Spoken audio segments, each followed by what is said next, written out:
What happens when one accidental touch destroys the invisible wall between a billion-dollar CEO and the employee nobody notices? Victoria Lane's fingers brushed against Ethan Cole's collar for 3 seconds. 3 seconds that were captured on camera. 3 seconds that would unravel both their carefully constructed lives. Because when a woman who commands empires touches a man who can barely afford rent, the world doesn't just watch, it judges, it whispers, and it waits for the inevitable crash. Stay until the end to see how far desperation can push two people who were never supposed to meet. Like this video and comment your city so I can see how far this story travels. The fluorescent lights of Sterling Global's 42nd floor hummed with the same sterile efficiency they had for the past decade. Ethan Cole had learned to disappear beneath them. He wasn't naturally invisible. That was something he'd cultivated over 6 years of working in the acquisitions department, a survival skill honed through necessity and reinforced by circumstance. Keep your head down. Do your work. Don't make waves. In a company of 15,000 employees spread across 3 continents, being forgettable was safer than being noticed. At 32, Ethan had perfected the art of occupational camouflage. His desk sat in the 3rd row from the window, positioned perfectly in the visual dead zone where executives' eyes glazed over during their rare walks through the department. His ties were always neutral, navy, gray, sometimes a subdued burgundy if he was feeling bold. His shirts were pressed but never crisp enough to suggest ambition. Even his coffee order was aggressively average, medium roast, no sugar, a splash of milk. Colsey, you getting the Hendricks file done today? Marcus Chen didn't look up from his dual monitors as he spoke, his fingers flying across the keyboard with the caffeinated intensity of someone angling for a promotion. Already submitted, Ethan replied quietly, closing out his spreadsheet. Send it to Rawlings at 9. Of course you did.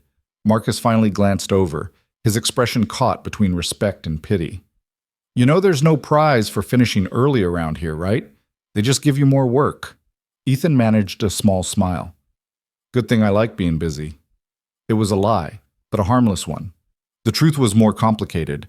The more hours he logged at the office, the more overtime pay padded his checks. Every extra dollar mattered when you were raising a kid alone in a city that treated single fathers like statistical anomalies. His phone buzzed. A text from Mrs. Chen, no relation to Marcus, though Ethan had made that joke exactly once before realizing nobody cared.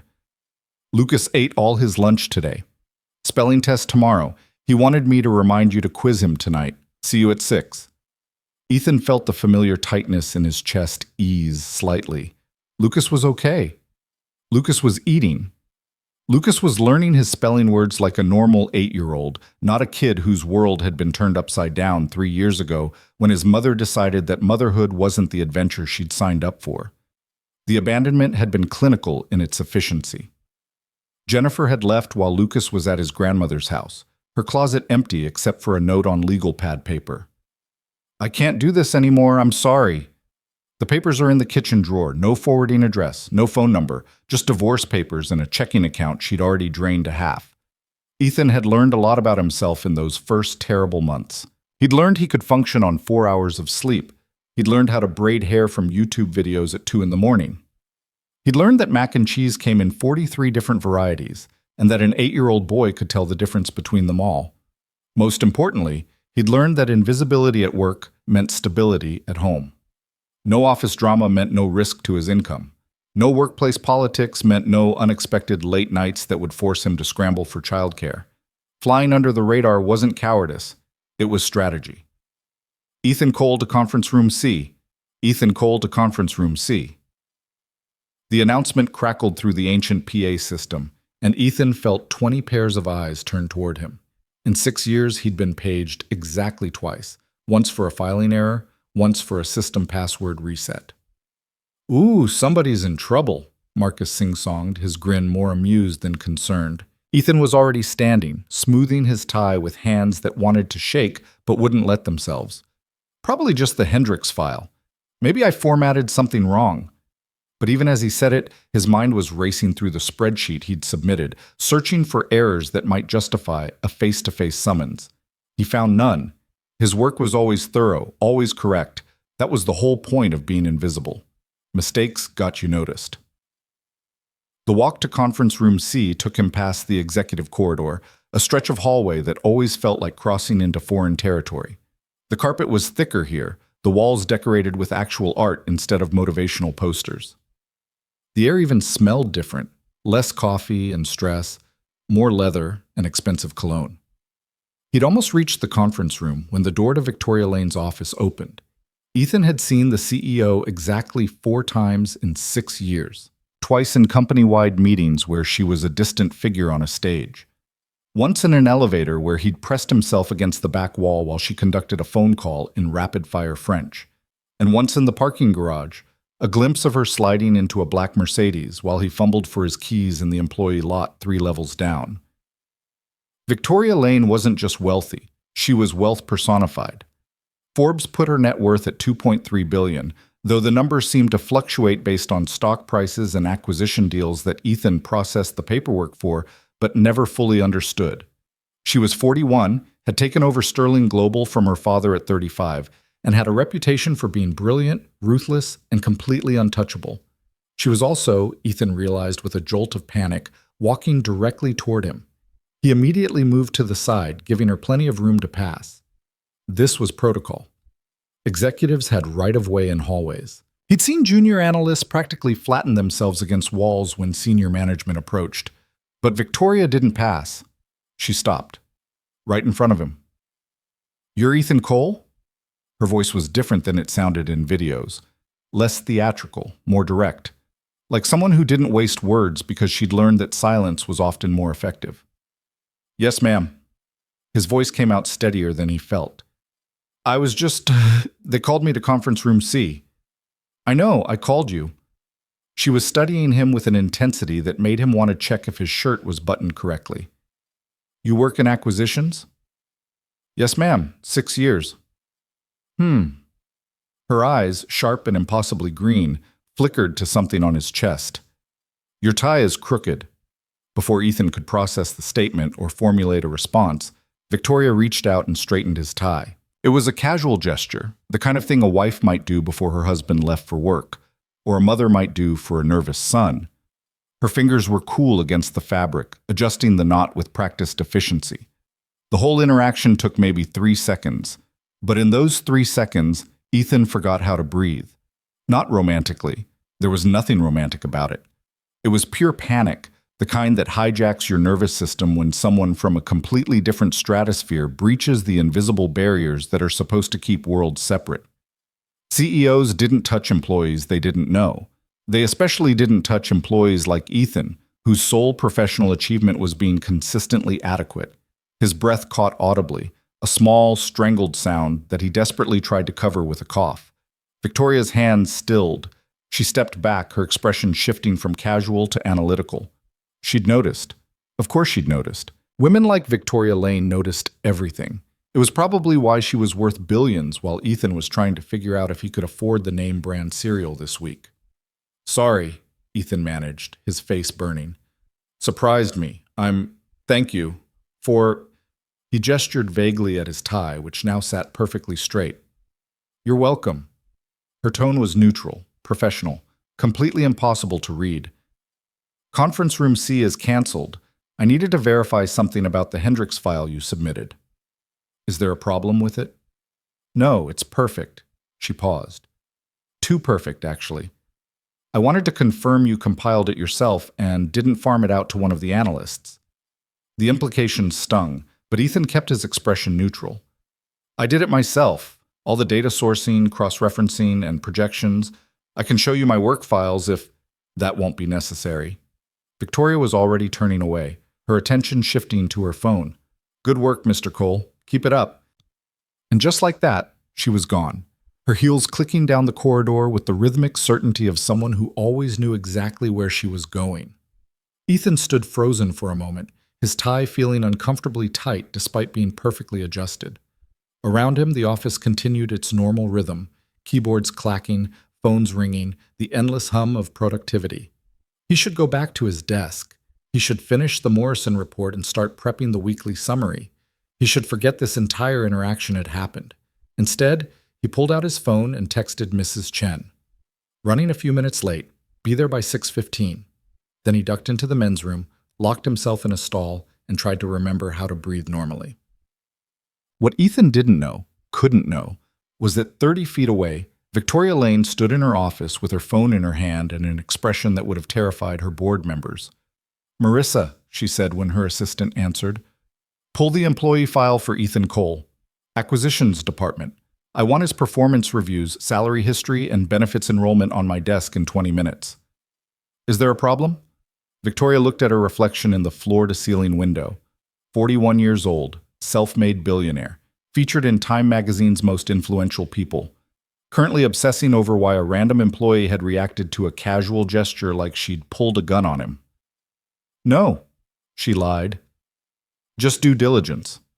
She hung up and tried to return to the contract waiting on her desk. A merger with Tecton Industries that would push Sterling Global's valuation past $15 billion.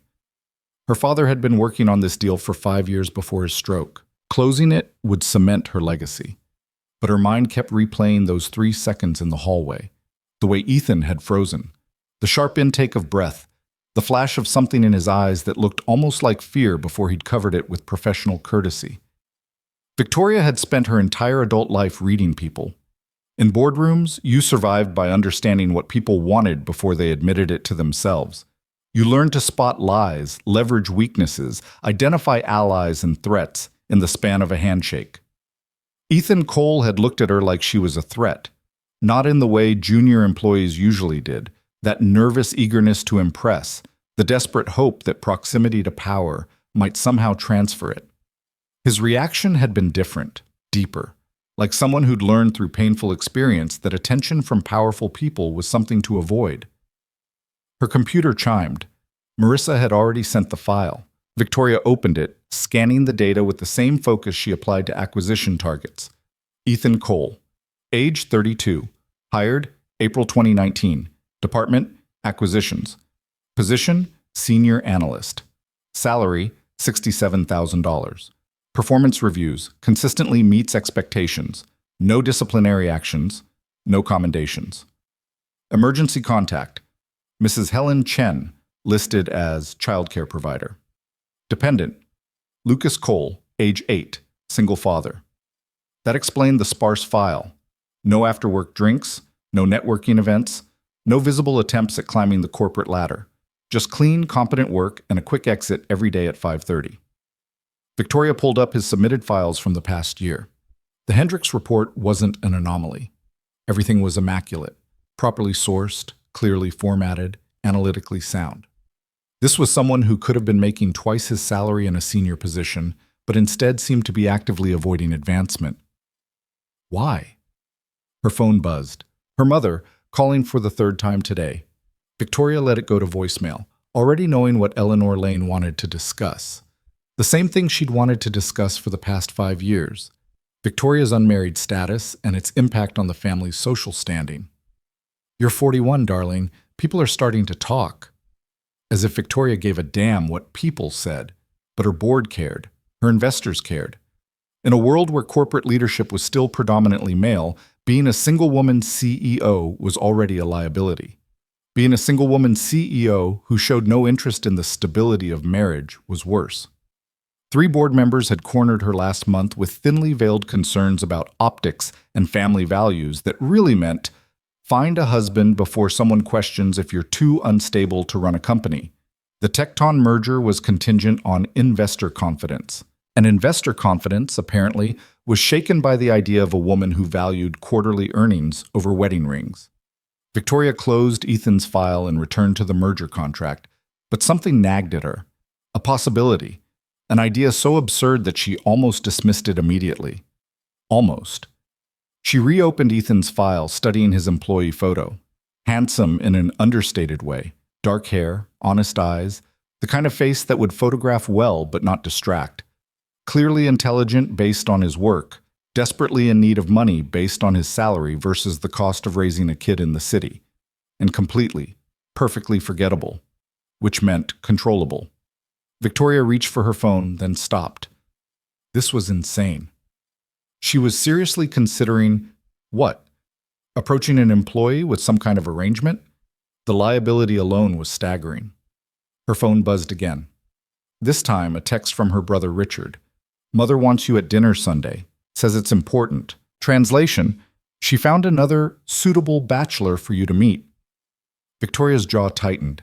She'd built an empire from her father's failing company.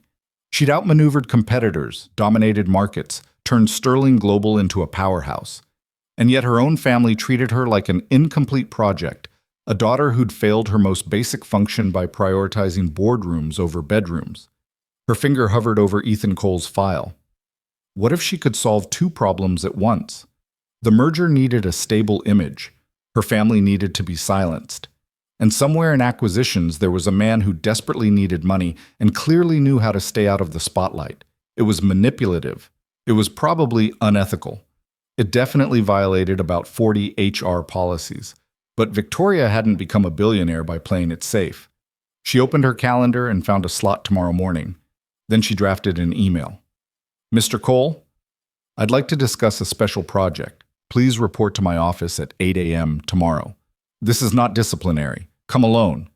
Her finger hovered over the send button. This was crazy.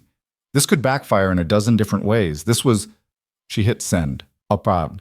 Ethan made it home at 6:12, which meant Mrs. Chen was waiting with Lucas's backpack already organized and her coat buttoned. "Right on time," she said, though her smile suggested she'd noticed the 3 minutes of lateness. Mrs. Chen noticed everything. "He had a good day.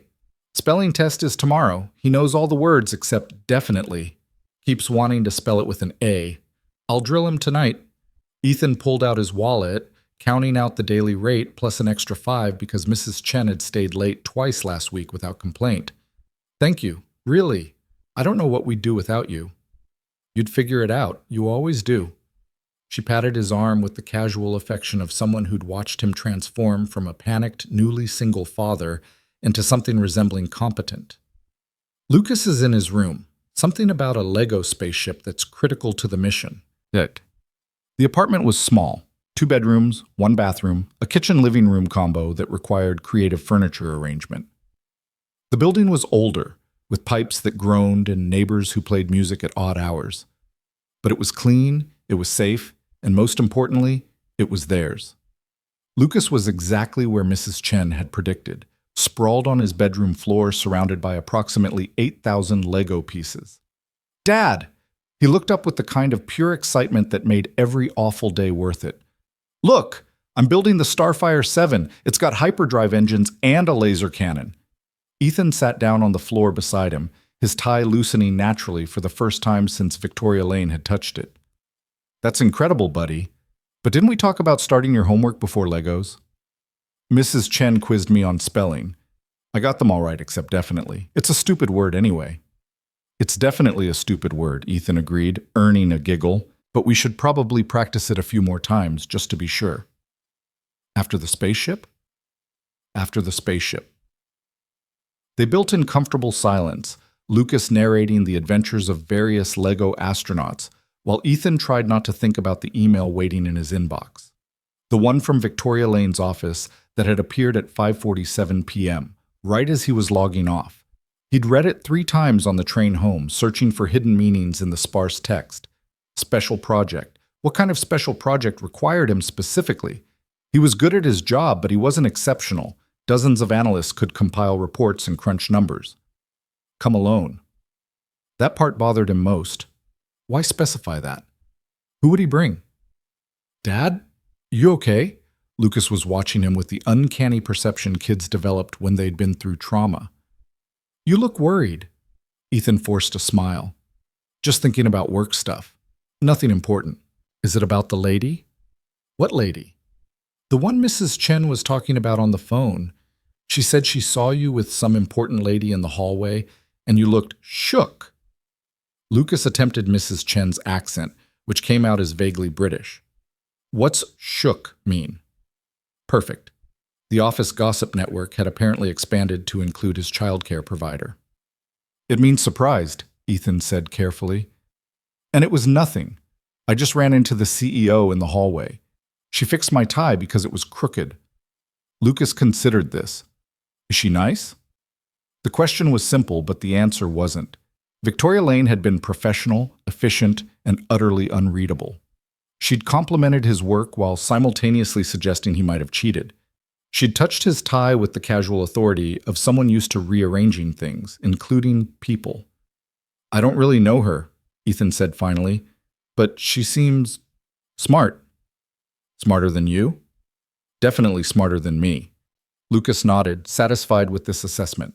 At 8 years old, he still believed his father knew everything worth knowing. Ethan dreaded the day that illusion shattered. They finished the spaceship just before 7. Dinner was chicken nuggets and steamed broccoli. Lucas ate the nuggets, negotiated the broccoli down to 3 pieces, and declared the meal acceptable. Bath time involved a rubber duck that had somehow learned to do backflips. Storytime was 2 chapters of a book about dragons that Lucas insisted on analyzing for logical inconsistencies. Dragons can't actually breathe fire, right, Dad? Probably not, because fire needs oxygen, and a dragon's stomach wouldn't have oxygen. That's very scientific of you. Unless dragon stomachs are different than regular stomachs. That's true. Maybe dragon biology is just different. Yeah. Lucas yawned, his analytical energy finally depleting. Like how some people are different than other people.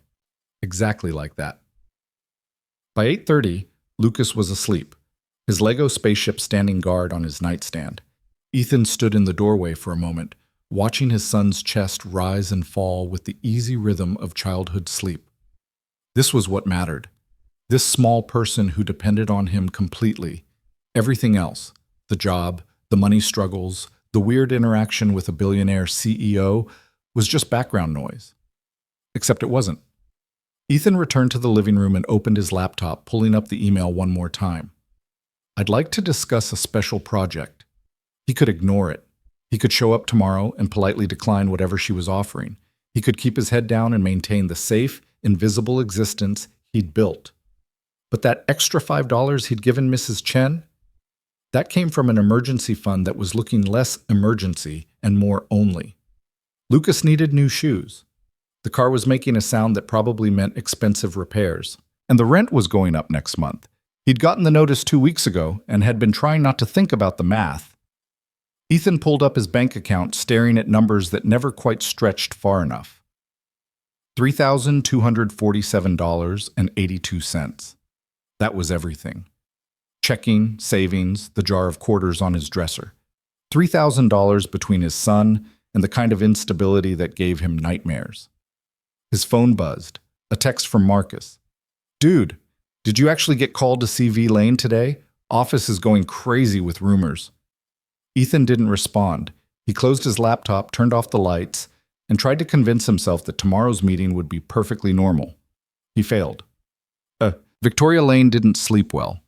This wasn't unusual. Insomnia had been her companion since college, a side effect of a brain that refused to shut down. But tonight was different. Tonight she wasn't running numbers or strategizing board maneuvers. Tonight she was questioning her own judgment. At 2 a.m. she stood in her home office, a converted library in the penthouse she'd bought specifically because her mother hated modern architecture. The city sprawled below her, a galaxy of lights that represented millions of people living millions of lives she'd never know. Somewhere down there, Ethan Cole was probably sleeping. Or maybe he was awake too, wondering what the hell his CEO wanted from him. Victoria pulled up the background check she'd commissioned. It had arrived at midnight, compiled by the same security firm that vetted all her executive hires. The report was depressing in its simplicity. Ethan Cole had grown up middle class in Ohio. Decent grades, state university, graduated with a business degree and moderate debt. Married at 25 to Jennifer Hartley, a woman whose social media presence had gone dark 3 years ago. One child, Lucas. Divorce finalized quickly and quietly. No criminal record, no scandals, no drama. The financial section was what caught Victoria's attention. Subject maintains minimal credit card debt, $2,400, primarily medical bills related to dependent's ear infection, 2024. Rent, $1,850 per month for 2-bedroom apartment in middle-tier building. Vehicle, 2019 Honda Civic, purchased used. No significant assets. Checking account shows regular childcare payments, $800 per month. And careful budgeting. In other words, desperate. Not desperate enough to be dangerous, but desperate enough to consider options he'd otherwise refuse. Perfect. Victoria's phone lit up with another text from her mother. Sunday dinner, 6 p.m. James Worthington will be there. Please make an effort. James Worthington, heir to a pharmaceutical fortune. 45. Recently divorced. Perfectly acceptable by Eleanor Lane's standards, which meant boring, predictable, and primarily interested in Victoria's net worth. She'd met 17 James Worthingtons over the past 5 years. Different names, same fundamental emptiness. Victoria deleted the text without responding. Her email dinged. The merger team. Working late on the Tecton contract. Problems with the financing structure. Questions about board approval. Concerns about, she scrolled down, leadership stability and long-term vision. There it was. Buried in legal language. Several Tecton board members have expressed concerns about partnering with an organization whose CEO has no documented personal commitments or stable domestic situation. Translation. They didn't trust a woman who wasn't married. Victoria's jaw tightened. She'd built Sterling Global's value from $8 billion to $14 billion in 6 years. She'd outmaneuvered hostile takeovers, dominated 3 emerging markets, and increased shareholder value by 340%. But apparently none of that mattered as much as having a man beside her at company events. She opened Ethan Cole's file again. This could work. It had to work. At 8 a.m. tomorrow, she'd make him an offer. A simple transaction. He pretends to be her boyfriend for 6 months. Public appearances only. No real relationship, no actual feelings. Just enough visible stability to satisfy the merger concerns and silence her family. In exchange, she'd pay him enough to change his life. It was manipulative. But Victoria had learned long ago that business was manipulation with better PR. The question was whether Ethan Cole would see it the same way. At 7:45 a.m., Ethan stood outside Victoria Lane's office, trying to remember how to breathe like a normal person. The executive floor was even more intimidating in the morning. Actual artwork on the walls. Originals, not prints. Coffee that smelled expensive. Assistants who typed on keyboards that didn't click. Mr. Cole? A woman in her 30s approached, her smile professional and utterly unreadable. Miss Lane will see you now. The office was obscene in its luxury. Floor-to-ceiling windows, a desk that probably cost more than his car, furniture that looked like it belonged in a museum. Victoria sat behind the desk, studying something on her computer. She was wearing gray today, a suit that probably had a designer name Ethan wouldn't recognize. Her hair was pulled back, and without the softness of loose strands, her face was all angles and intensity. She looked up. Sit. It wasn't a request. Ethan sat, his hands folding automatically in his lap. A nervous habit Lucas had once called his work mode. Victoria studied him for a moment that stretched too long. Then she closed her laptop and leaned forward. I'm going to offer you something unusual, she said, and I need you to listen to the entire proposal before you react. Ethan's stomach dropped. Okay. I need a boyfriend. Whatever Ethan had been expecting, it wasn't that. I'm sorry, what? Not a real boyfriend, Victoria clarified, her tone suggesting this was a perfectly normal business discussion. A contractual one. Public appearances only, investor dinners, family events, company functions. We'd need to be seen together regularly for approximately 6 months. Ethan's brain had stopped processing information somewhere around, I need a boyfriend. Victoria continued, apparently unbothered by his silence. The Tecton merger is worth $8 billion. It's also contingent on investor confidence, which apparently includes confidence in my personal stability. Several board members have made it clear that my unmarried status is concerning to them. That's insane, Ethan said before he could stop himself. Sorry, that's illegal. They can't make business decisions based on your relationship status. They can't explicitly, but they can have concerns about leadership stability. They can question long-term vision. They can create enough doubt to tank the merger without ever mentioning gender or marriage. Victoria's smile was sharp. Welcome to corporate America, Mr. Cole. Ethan's hands were sweating. Why me? Because you're perfect. She said it like a compliment, though it felt like an insult. You're smart enough to be believable as someone I'd date. You're unknown enough that no one will question where you came from. You're desperate enough to say yes. The last part hit like a slap. You don't know anything about me. I know you're raising a son alone on $67,000 a year in a city where the poverty line is $50,000. I know your rent increased last month. I know you gave your childcare provider extra money yesterday despite barely being able to afford it. Victoria's expression didn't change. I know you're 3 months from financial catastrophe, and you know it too. Ethan stood up. I can't do this.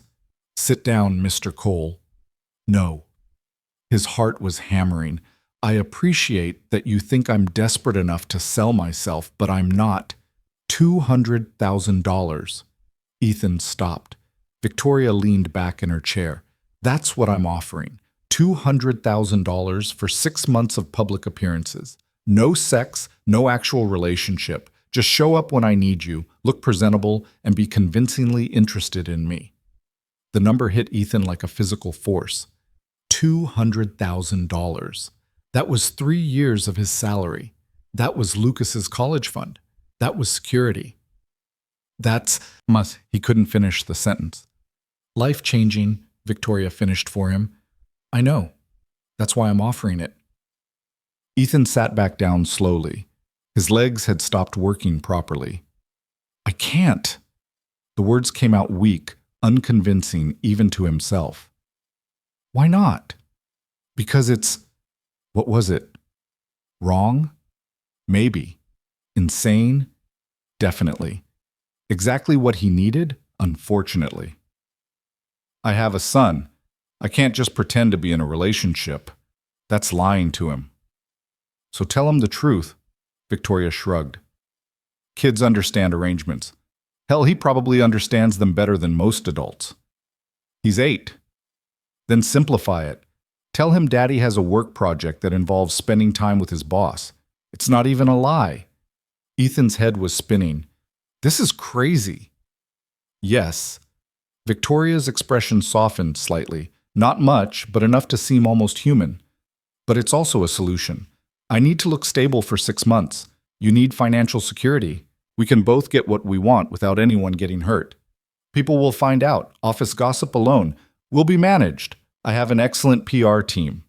Victoria pulled out a folder. I've had a contract drawn up. 6 months. 20 appearances minimum. You'll be compensated monthly. Health insurance for you and Lucas will be included. At the end of 6 months, we have a very public, very amicable breakup, and you walk away with enough money to build a real future. She slid the folder across the desk. Ethan stared at it like it might explode. I need an answer by end of business today, Victoria said. Read the contract. Think about what $200,000 could do for your son, then decide if your pride is worth more than his future. It was manipulation, obvious, blatant manipulation. It was also effective. I need to think about it, Ethan managed. Of course. Victoria's smile returned, professional and cool. Take the contract. Read it carefully. If you have questions, my assistant will direct you to our legal team. Ethan stood on shaky legs, the folder heavy in his hands. He was halfway to the door when Victoria spoke again. Mr. Cole? He turned. For what it's worth, I don't think you're selling yourself. I think you're making a smart financial decision that happens to benefit us both. She paused. But I understand if you need to frame it differently to live with yourself. Ethan left without responding. He made it back to his desk, sat down, and stared at the folder for 20 minutes straight. Marcus noticed, of course. Dude, what the hell is that? Work project, Ethan said automatically. Bullshit. You look like you've seen a ghost. I'm fine. He wasn't fine. At lunch, Ethan sat in his car in the parking garage and read the contract 3 times. It was exactly what Victoria had described. 20 appearances over 6 months, $33,333. 33 monthly payments, health insurance, confidentiality clauses, and termination conditions. There was a section about public behavior. Both parties agreed to demonstrate appropriate romantic affection in public settings, including, but not limited to, hand-holding, brief kissing, and general physical proximity consistent with a dating relationship. Ethan's stomach churned. Another section about private boundaries. Both parties acknowledge this is a professional arrangement. No private romantic or sexual relationship is expected or required. At 4:47 p.m., Ethan texted Mrs. Chen. "Can Lucas stay an extra hour today? I'll pay double." She responded immediately. "Of course, everything okay? Yeah, just work stuff." At 4:58 p.m., Ethan walked back to the executive floor. Victoria's assistant looked up. "Mr. Cole, Miss Lane is expecting you." Of course she was. Victoria was standing by the window when he entered, looking out at the city like a general surveying territory. "So?" She didn't turn around. Ethan placed the contract on her desk. Unsigned. "I have conditions." Now she turned, one eyebrow raised. "I'm listening." "Lucas doesn't get photographed, ever. I don't care what event we're at. He stays anonymous." "Agreed. I need schedule flexibility. If he's sick or needs me, I drop everything." "Reasonable." "And," Ethan took a breath, "if at any point I feel like this is damaging him emotionally, I'm out. Keep the money. Sue me for breach of contract. I don't care. His well-being is non-negotiable." Victoria walked over to her desk, picked up a pen, and made notes on a legal pad. "I'll have those added to the contract." She looked up. "Anything else?" "Why are you doing this?" The question clearly surprised her. "I told you. The merger. No, I mean, why not just date someone for real? He gestured vaguely. You could date literally anyone." Victoria's expression hardened, because real relationships require trust, vulnerability, and the possibility of failure. "I've built my life by eliminating variables I can't control." She sat down. "This is a business transaction. I know exactly what I'm getting, exactly what it costs, and exactly when it ends. That's more than I can say for any real relationship I've ever had." It was the saddest thing Ethan had ever heard someone say with complete confidence. He picked up the pen. His hand shook as he signed his name. Victoria countersigned immediately, as if she'd been waiting for this moment. She slid a copy across the desk. "Welcome to the arrangement, Mr. Cole." "Ethan," he said quietly. "If we're going to do this, you should probably call me Ethan." "Ethan." She tested the name, her expression unreadable. "You can still call me Ms. Lane in the office, but in private, Victoria is fine." She extended her hand. Ethan shook it, sealing the deal that would either save his life or destroy it. He couldn't tell which. The first payment hit Ethan's account 3 days later. He was at his desk, pretending to review a supplier contract while actually spiraling through every worst-case scenario his anxiety could manufacture, when his phone buzzed with a bank notification. Deposit $33,333.33. Ethan stared at the number until his vision blurred. He refreshed the app twice, convinced it was an error. The number didn't change. In 3 seconds, his bank balance had gone from barely surviving to something that looked almost comfortable. "You good, man?" Marcus was staring at him across the cubicle divider. "You look like you're gonna pass out." "I'm fine." Ethan locked his phone with trembling fingers. "Just low blood sugar. Forgot breakfast." It was a terrible lie, but Marcus seemed to accept it. The whole office had seemed different since word spread about Ethan's meeting with Victoria Lane. People who'd never learned his name suddenly knew exactly who he was. The break room went quiet when he entered. Conversation stopped when he walked past. Angela from HR had cornered him yesterday by the coffee machine. "So, you and Ms. Lane, that's interesting."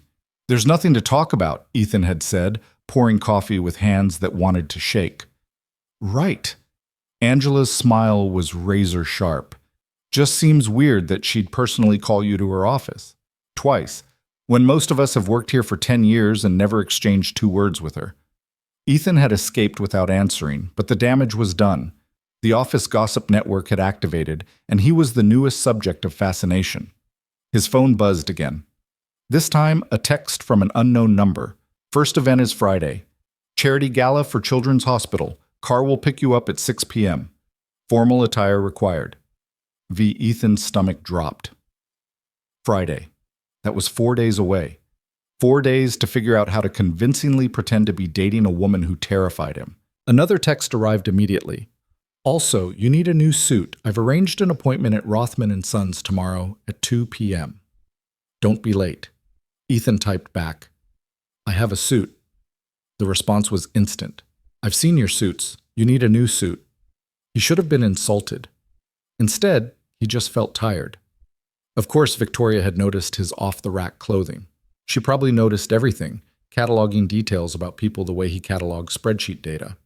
That night, Ethan sat Lucas down at their small kitchen table with the seriousness usually reserved for conversations about stranger danger and looking both ways before crossing the street. Buddy, I need to talk to you about something. Lucas looked up from his fish sticks, immediately wary. In his experience, serious talks from Dad meant bad news. Are we moving again? No, nothing like that. Ethan took a breath. You know how Dad's job is at a really big company? Sterling Global.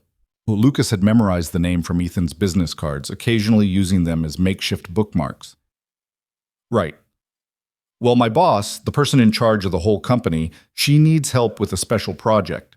Lucas's eyes narrowed with the suspicious intelligence of a kid who'd learned to spot adult evasions. What kind of project? She needs someone to go to fancy dinners and events with her, like a work partner, for important meetings. So you're her assistant now? Sort of, but it means I'll have to go out some evenings. Mrs. Chen will stay with you, and I'll always make sure you're taken care of first. Your schedule doesn't change at all. Lucas absorbed this information while methodically arranging his fish sticks by size. Is she nice? It was the same question he'd asked before, and Ethan still didn't have a good answer. Victoria wasn't nice. She was efficient, calculating, occasionally almost human.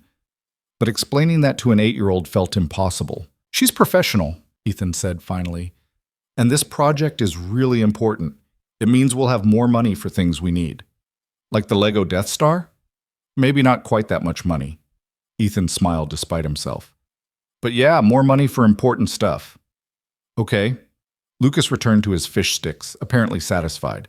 At 8, the complexities of adult finances remained blessedly abstract. Can I have ice cream? After you eat your peas? I ate 3 yesterday. That's not how vegetables work, buddy. The conversation had gone better than Ethan expected, but guilt still gnawed at him as he watched Lucas build an elaborate Lego fortress after dinner. He was lying to his son. Not directly, but through omission, a distinction that felt increasingly meaningless. The next afternoon, Ethan stood in Rothman and Sons feeling like an imposter in a museum. The store wasn't just expensive, it was aggressively, deliberately wealthy. Dark wood paneling, leather chairs that probably cost more than his monthly rent. A man in a 3-piece suit approached with the measured confidence of someone who knew exactly how much money his customers had. Mr. Cole? I'm Bernard. Miss Lane's office called ahead. His eyes swept over Ethan's current suit, yesterday's armor, today's evidence of inadequacy. Let's get you properly fitted, shall we? What followed was 2 hours of the most uncomfortable pampering Ethan had ever experienced. Bernard measured every inch of him with scientific precision, murmuring notes about shoulder width and inseam length, while Ethan stood like a department store mannequin. Ms. Lane specified you'd need 3 suits initially, Bernard said, pulling fabric swatches. Charcoal, navy, and a lighter gray for daytime events. I'm thinking Italian wool, half-canvas construction. Classic, but contemporary. How much is this going to cost? Ethan asked weakly. Bernard's smile was sympathetic. Already handled, Ms. Lane's account. Of course it was. Ethan was a project now, something to be upgraded and optimized for maximum effectiveness. They settled on fabrics and styles that meant nothing to Ethan, but seemed to excite Bernard considerably. Shirts were ordered, French cuff, naturally, along with ties, pocket squares, and shoes that Bernard insisted were essential for the complete presentation. You'll be quite sharp, Bernard said as Ethan prepared to leave. Ms. Lane has excellent taste. In suits or in people? The question came out more bitter than Ethan intended. Bernard's expression didn't change. In investments, Mr. Cole, she doesn't waste resources on anything that won't yield returns. The comment should have been reassuring. Instead, it made Ethan feel like a stock option. Friday arrived with the inevitability of a court date. Ethan left work at 4, claiming a doctor's appointment that no one believed. and picked up Lucas early. Mrs. Chen arrived at 5:30, armed with her usual combination of homework enforcement and infinite patience. "You look nervous," she observed as Ethan checked his reflection for the 10th time. "Important work thing." He adjusted his new tie, which felt like a silk noose. The suit had been delivered that morning, and Ethan barely recognized himself in it. He looked competent, professional, like someone who might actually belong in Victoria Lane's world. The resemblance was purely superficial. "Dad, you look fancy." Lucas appeared from his room, impressed despite himself. "Like a movie person." "Just a fancy dinner, buddy. I'll be back late, but Mrs. Chen's here. Brush your teeth without being told, okay?" "Okay." Lucas hugged him with the unself-conscious affection of childhood. "Have fun at your work thing." The car arrived at exactly 6 p.m., a black town car with a driver who looked like he'd been hired from a Secret Service catalog. Ethan climbed in, feeling ridiculous and terrified in equal measure. Victoria was already in the back seat. She looked different outside the office. The severe suits were gone, replaced by a deep green dress that probably cost more than Ethan's car. Her hair was down, softening features that usually seemed carved from marble. Diamond earrings caught the light when she turned to assess him. "The suit fits well," she said, which Ethan supposed was her version of a compliment. "You clean up better than I expected." "Thanks, I think." "You're welcome." She handed him a folder. "Read this. It's background on tonight's event and the people we'll be meeting." Ethan opened the folder to find detailed profiles of donors, board members, and influential guests. Each profile included photos, professional histories, personal interests, and most disturbingly, notes on conversation topics to pursue or avoid. "You made dossiers on charity donors?"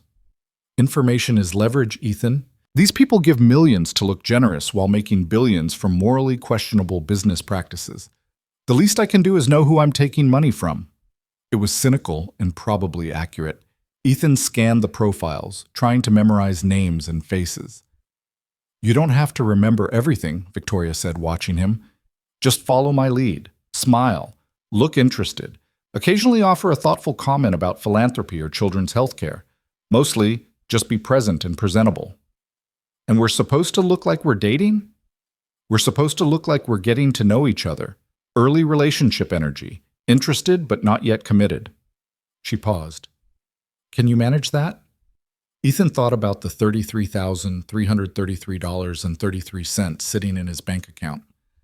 "Yeah, I can manage that."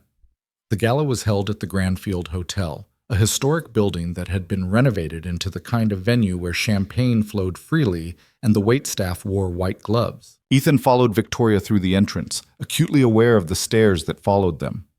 "Relax," Victoria murmured, her hand suddenly on his arm.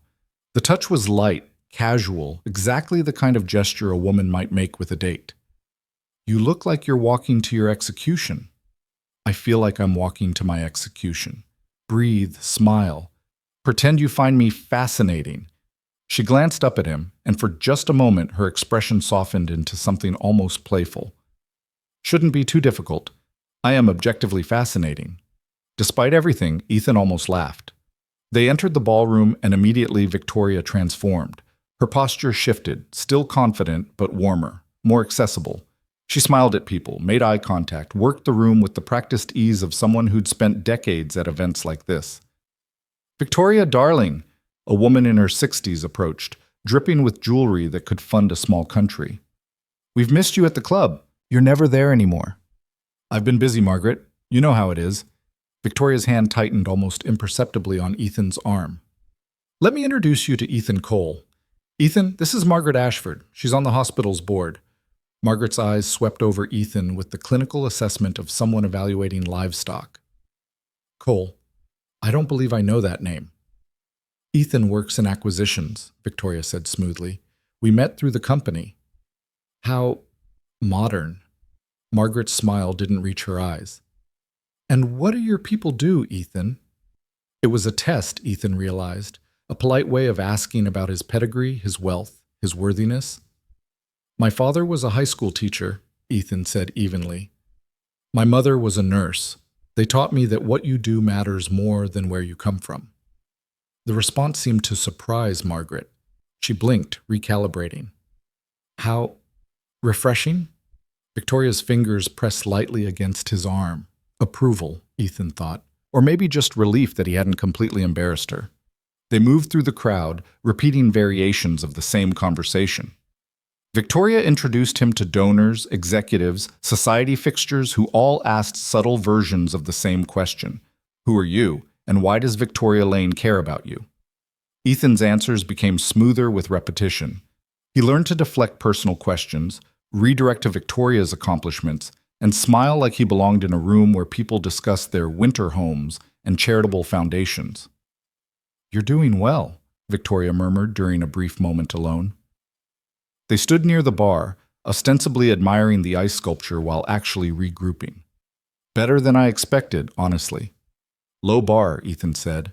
"Accurate bar." She accepted a champagne flute from a passing waiter. "But you're holding your own. Margaret Ashford is a notorious snob, and you didn't flinch." She asked about my people like I might have come from a royal bloodline. In her world, you might as well have. Old money is the only money that matters to people like Margaret. Victoria sipped her champagne. "But you handled it? That's what counts." An older man approached. Late 60s, expensive suit, the kind of presence that suggested boardrooms and country clubs. His profile had been in the folder. Richard Thornton, major hospital donor and Tecton Industries board member. "Victoria," he kissed her cheek with familiar affection. "You look radiant. And who's this?" "Richard, meet Ethan Cole." "Ethan, Richard Thornton." "Pleasure." Richard's handshake was firm, assessing. "Cole, can't say I recognize the name from business circles." "I keep a low profile," Ethan said, using the line Victoria had suggested during the car ride. "Smart man. All the real work happens behind the scenes anyway." Richard turned to Victoria. "I've been meaning to call you about the Tecton merger. Harold has some concerns about the timeline." "Harold always has concerns," Victoria said lightly. "It's his natural state of being." "True. But this time they're worth addressing." Richard's eyes flickered to Ethan, then back to Victoria. "Perhaps we could schedule a proper meeting without," he paused delicately, "distractions." The dismissal was subtle but clear. Ethan was a distraction, an irrelevant presence in conversations that mattered. Victoria's expression didn't change, but something in her posture shifted. "Ethan isn't a distraction, Richard. He's here because I want him here. If that's a problem, we can discuss the merger somewhere else entirely." The temperature seemed to drop 10 degrees. Richard raised his hands in surrender. "No offense intended, I just meant—" "I know what you meant." Victoria's smile was sharp enough to cut glass. "And I'm telling you that my personal life and my business capabilities are separate matters. I'd hate for anyone on the Tecton board to confuse the two." It was a warning wrapped in politeness, and Richard clearly received it. "Of course. My apologies."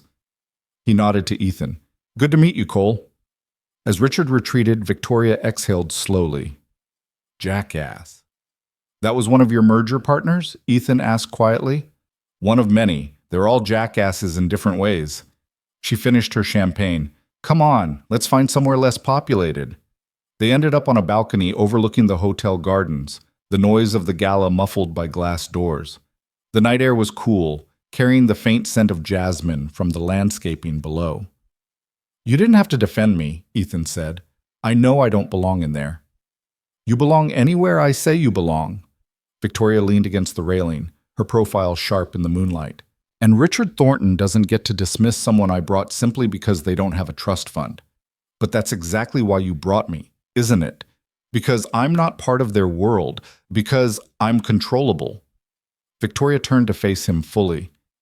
"I brought you because this arrangement benefits us both. Don't overcomplicate it with wounded pride." "It's not wounded pride, it's just honesty."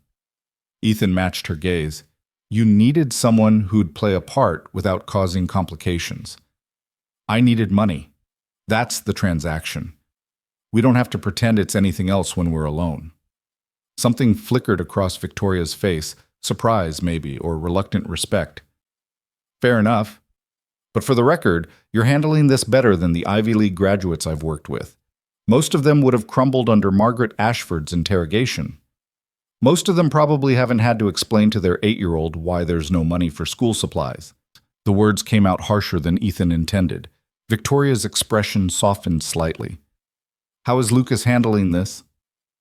He thinks I'm doing extra work for my boss, which is technically true. Ethan looked out at the gardens.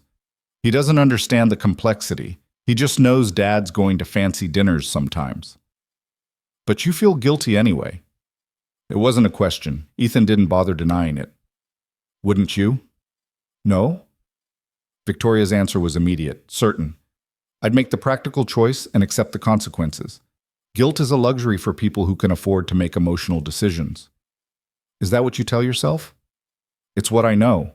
She turned back to the railing. My father taught me that business requires sacrifice, personal comfort, relationships, sometimes ethics. The people who succeed are the ones willing to pay the price. Sounds lonely. It is. Victoria said it without self-pity, just stating a fact. But lonely and successful beats fulfilled and broke. Ethan wanted to argue, but looking at Victoria, brilliant, powerful, utterly isolated in her tower of achievements, he wondered if she actually believed that, or if it was just another armor she wore. The balcony door opened, and a young woman poked her head out. Miss Lane, they're about to start the auction. We'll be right there. Victoria straightened, and the vulnerable moment, if it had even existed, vanished. Come on. We need to bid on something ridiculously overpriced to maintain appearances. They bid $12,000 on a weekend at a Napa Valley vineyard that Ethan would never use and Victoria would never have time for. The auctioneer announced their winning bid with theatrical enthusiasm, and the room applauded politely. Congratulations, Ethan murmured as they sat down. You just spent $12,000 on a vacation you won't take. Tax-deductible charity donation, Victoria corrected, and good publicity. Everyone saw us bid together, looking comfortable and domestic. That's worth more than $12,000. She was right, of course. By the end of the evening, Ethan had been photographed with Victoria at least a dozen times. A society blog was already posting pictures with captions like, Mystery Man at Victoria Lane's side, and Sterling Global CEO makes rare public appearance with handsome companion. The car ride home was quieter than the journey there. Victoria scrolled through her phone, reading something that made her frown occasionally. Ethan watched the city pass by, trying to process the surreal evening. You did well tonight, Victoria said without looking up from her phone. Better than well, actually. You were natural with people. Charming without trying too hard. I just answered questions honestly. Exactly. Most people in these situations either grovel or oversell themselves. You just existed. It was refreshing. She finally looked at him. Next event is Tuesday. Investor dinner. Much smaller group, more intense scrutiny. Are you free? Ethan thought about Lucas, about Mrs. Chen's schedule, about the growing lie he was living. I'll make it work. Good. Victoria returned to her phone. I'll have details sent over tomorrow. The car pulled up to Ethan's apartment building, modest, slightly worn, a world away from the luxury they'd just left. The contrast felt almost comical. Thank you, Ethan said as he reached for the door handle. For tonight, for not making me feel completely out of place. Victoria's expression was unreadable. That's the arrangement, Ethan. We make each other look good. Nothing more complicated than that. Right. The arrangement. He climbed out, and the car pulled away immediately, leaving him standing on the sidewalk in a suit that cost more than his monthly rent, smelling faintly of expensive champagne and jasmine. Mrs. Chen was reading on the couch when he entered. She looked up, her eyes widening slightly at his appearance. Well, you certainly look like you had an interesting evening. It was educational. Ethan loosened his tie. How was Lucas? Perfect, as always. Finished homework, practiced his spelling, only negotiated bedtime twice. She gathered her things. He asked if you were on a date. Ethan's stomach clenched. What did you tell him? That it was none of my business, which is the truth. Mrs. Chen paused at the door. But Ethan, whatever you're doing, just make sure it's worth it. After she left, Ethan checked on Lucas, sleeping peacefully, his Lego spaceship still standing guard, then collapsed onto his own bed without bothering to change out of the expensive suit. His phone buzzed. A text from Victoria. Tomorrow, 2 p.m. We need to work on your posture and eye contact. Come to my office. Ethan stared at the message, then at his ceiling, then at the bank notification still showing $33,333.33 in deposits. He typed back, "I'll be there." The training sessions began the next day. Victoria's office had been transformed into something resembling a theater rehearsal space. The conference table was pushed aside, creating an open area where Victoria stood like a director preparing to stage a particularly challenging scene. "Posture first," she said as Ethan entered. "You slouch when you're nervous. It reads as insecurity." "I am insecure." "Then fake confidence until it becomes real. Stand up straight, shoulders back. Imagine there's a string pulling you up from the crown of your head." Ethan adjusted his posture, feeling ridiculous. "Better. Now walk toward me." He walked. "Stop." Victoria frowned. "You're leading with your head. It makes you look apologetic. Lead with your chest. Own the space you're moving through." They practiced walking for 20 minutes, then standing, then sitting with intentional presence instead of collapsing like you're exhausted, which was apparently what Ethan did naturally. "Eye contact," Victoria said, standing directly in front of him. "Look at me." Ethan met her gaze. Her eyes were impossibly green this close, and intensely focused. "You look away every 3 seconds," she observed. "It suggests dishonesty or discomfort." "I am uncomfortable." "Then get comfortable." "We're supposed to be dating, Ethan. That means sustained eye contact, comfortable silence, physical proximity without visible anxiety." She stepped closer. "Can you handle that?"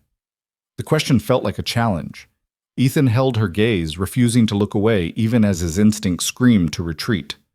"Good," Victoria said after a long moment. "That's better. Now maintain that while we practice conversation."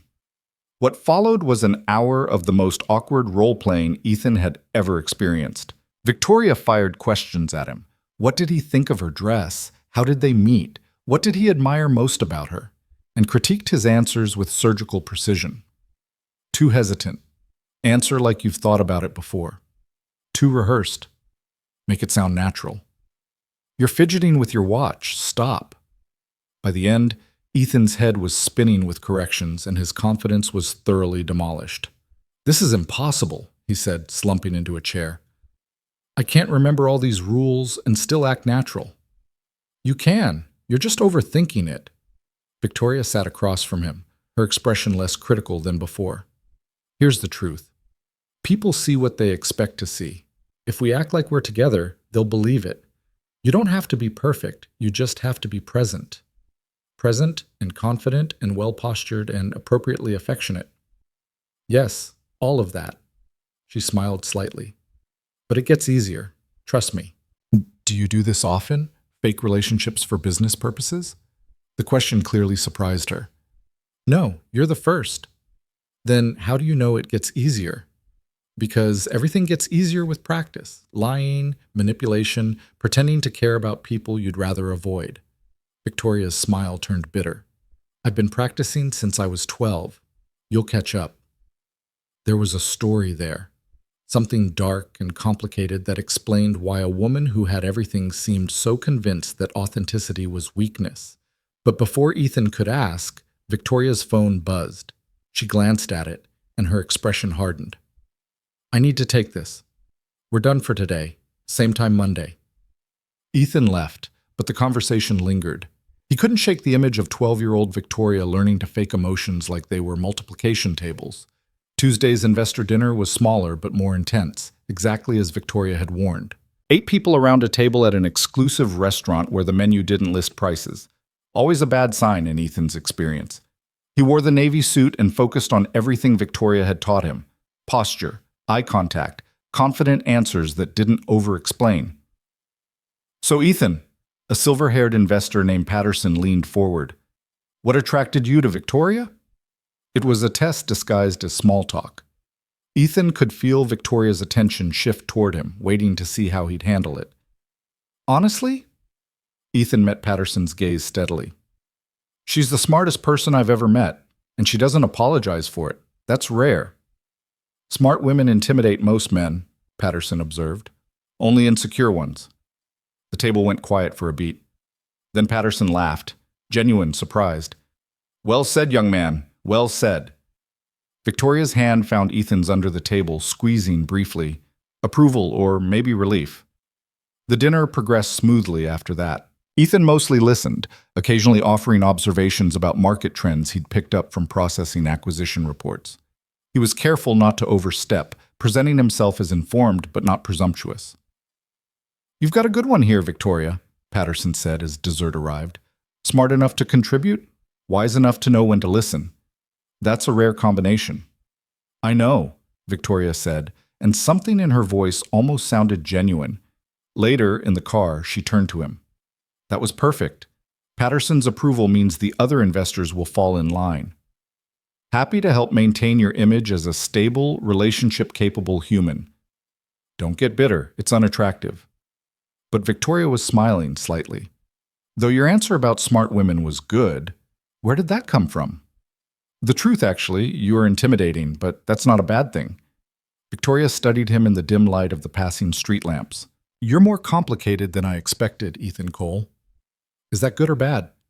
I'm not sure yet. The weeks began to blur together. Events every few days, some formal, some casual. A gallery opening where they discussed modern art Ethan didn't understand. A corporate retreat where Victoria introduced him to executives who pretended to care about his opinions. A lunch with her mother that went exactly as badly as Ethan had feared. Eleanor Lane was everything Victoria wasn't. Warm in performance, cold in reality. She smiled while asking invasive questions about Ethan's background, his finances, his intentions toward her daughter. Mother, Victoria's voice was ice. Ethan is my guest, not a suspect. I'm simply getting to know him, darling. Is that so wrong? When you do it like a prosecutor, yes. After Eleanor left, air-kissing Victoria while completely ignoring Ethan, Victoria ordered a second drink and drained it in 3 swallows. I'm sorry, she said. She's difficult. She hates me. She hates everyone I date. You're actually getting off easy. She usually runs full background checks. How do you know she hasn't? Victoria's silence was answer enough. Right, Ethan said. Of course she has. For what it's worth, you passed. No criminal record, no scandals, no secret families. Very boring from her perspective. Glad to be boring. But the lunch had rattled him. Sitting across from Victoria's mother, being evaluated and found wanting, had driven home the fundamental absurdity of this arrangement. He wasn't Victoria's boyfriend. He was a hired prop in a theater production she was directing. Except the lines were starting to blur. It happened gradually. In small moments Ethan noticed too late to prevent. The way Victoria texted him random observations about her day. Nothing important, just thoughts she apparently wanted to share. The way she remembered Lucas's spelling test results and asked about them. The way her hand would find his at events, not for show, but like a reflex. The way Ethan started looking forward to seeing her. You're getting attached, Marcus observed one afternoon. They were having lunch in the break room, away from the usual gossip networks. To Lane, I can tell. I'm doing a job, Ethan said automatically. Right. A job that requires you to smile like that when you read her texts. Ethan looked down at his phone, where Victoria had just sent a picture of a truly hideous piece of modern art with the caption, "Investor wants to discuss this during dinner. If I have to pretend it's meaningful, you do too." He'd smiled without thinking. It's complicated, Ethan said finally. It's only complicated if you're catching feelings for your boss who's paying you to pretend to date her. Marcus raised an eyebrow. Oh, wait. That's exactly what's happening. Nothing's happening. We have an arrangement. Arrangements don't usually involve looking at someone the way you look at her. Ethan didn't have a response to that. That Friday, Victoria asked him to stop by her apartment, the first time she'd invited him anywhere private. The address was in the kind of building that had a doorman who scrutinized visitors and an elevator that required a key to access the penthouse. Victoria answered the door in jeans and a sweater, looking more human than Ethan had ever seen her. Her hair was in a messy bun, her feet were bare, and she was holding a glass of wine. Come in. I'm trying to decide between 2 contracts and I need a second opinion. The apartment was stunning, Floor-to-ceiling windows, minimalist furniture, art that was probably worth more than Ethan's entire building. But it was also strangely impersonal, like a showroom rather than a home. "Do you actually live here?" Ethan asked, looking around. "Define live." Victoria gestured to a stack of papers on the dining table. "I sleep here. Sometimes. Between 18-hour workdays." They spent the next hour reviewing contracts while Victoria explained the intricacies of merger negotiations. She was patient, breaking down complex legal language into terms Ethan could understand. "You'd be good at this," she said as he caught a discrepancy in the third document. "Corporate law. You've got the attention to detail and the analytical thinking. Would require law school, and money I don't have. Sterling offers tuition reimbursement for advanced degrees. For executives, maybe. Not for people like me." "People like you," Victoria repeated slowly. "You know, that's the second time tonight you've put yourself in a box marked lesser. Why?" "Because I'm realistic about where I fit in the hierarchy." "That's not realism. That's learned helplessness." She refilled her wine glass. "You're smart enough to be in that boardroom making decisions. The only thing holding you back is your conviction that you don't belong there. Maybe I don't want to be in boardrooms. Maybe I'm happy where I am." "Are you?" Victoria's gaze was penetrating. "Because from where I'm sitting, you look like someone who settled for survival instead of reaching for anything better." The accusation stung because it was true. Ethan had stopped reaching years ago, when reaching meant risking the fragile stability he'd built for Lucas. "Not everyone has the luxury of ambition," he said quietly. "Some of us are just trying to make it through the day without everything falling apart." Victoria's expression softened. "I know. I'm sorry. That was unfair." She poured Ethan a glass of wine without asking, and they moved to the couch. The conversation shifted to safer topics. Lucas's latest Lego creation, Victoria's frustration with her board, the absurdity of modern art pricing. It felt natural, easy, like they were actually friends instead of business partners in an elaborate deception. "Can I ask you something?" Ethan said eventually. "Why do you do this? The company, the mergers, the endless work? What's the point if you're never happy?" "Who says I'm not happy?" "You just told me you work 18-hour days and barely sleep in your own apartment. That doesn't sound like happiness." Victoria was quiet for a long moment, swirling wine in her glass. "When I took over Sterling Global, everyone expected me to fail. My father's friends, the board, industry analysts. They all saw a woman in her 30s with an MBA and no real experience, and they waited for the inevitable crash." "But you didn't crash." "No. I clawed my way to stability, then to success, then to dominance. And every step of the way, I proved them wrong." She met his eyes. "That's the point, Ethan. Not happiness. Vindication." "Sounds exhausting." "It is." She smiled slightly. "But it's better than being dismissed." Ethan understood that more than he wanted to admit. The invisibility he'd cultivated at work was just another form of dismissal. Self-imposed, but no less real. His phone buzzed. "Mrs. Chen. Lucas is asking when you'll be home. No rush, just checking." "I should go," Ethan said, standing. "Lucas is waiting." "How is he?" "Really?" Victoria walked him to the door.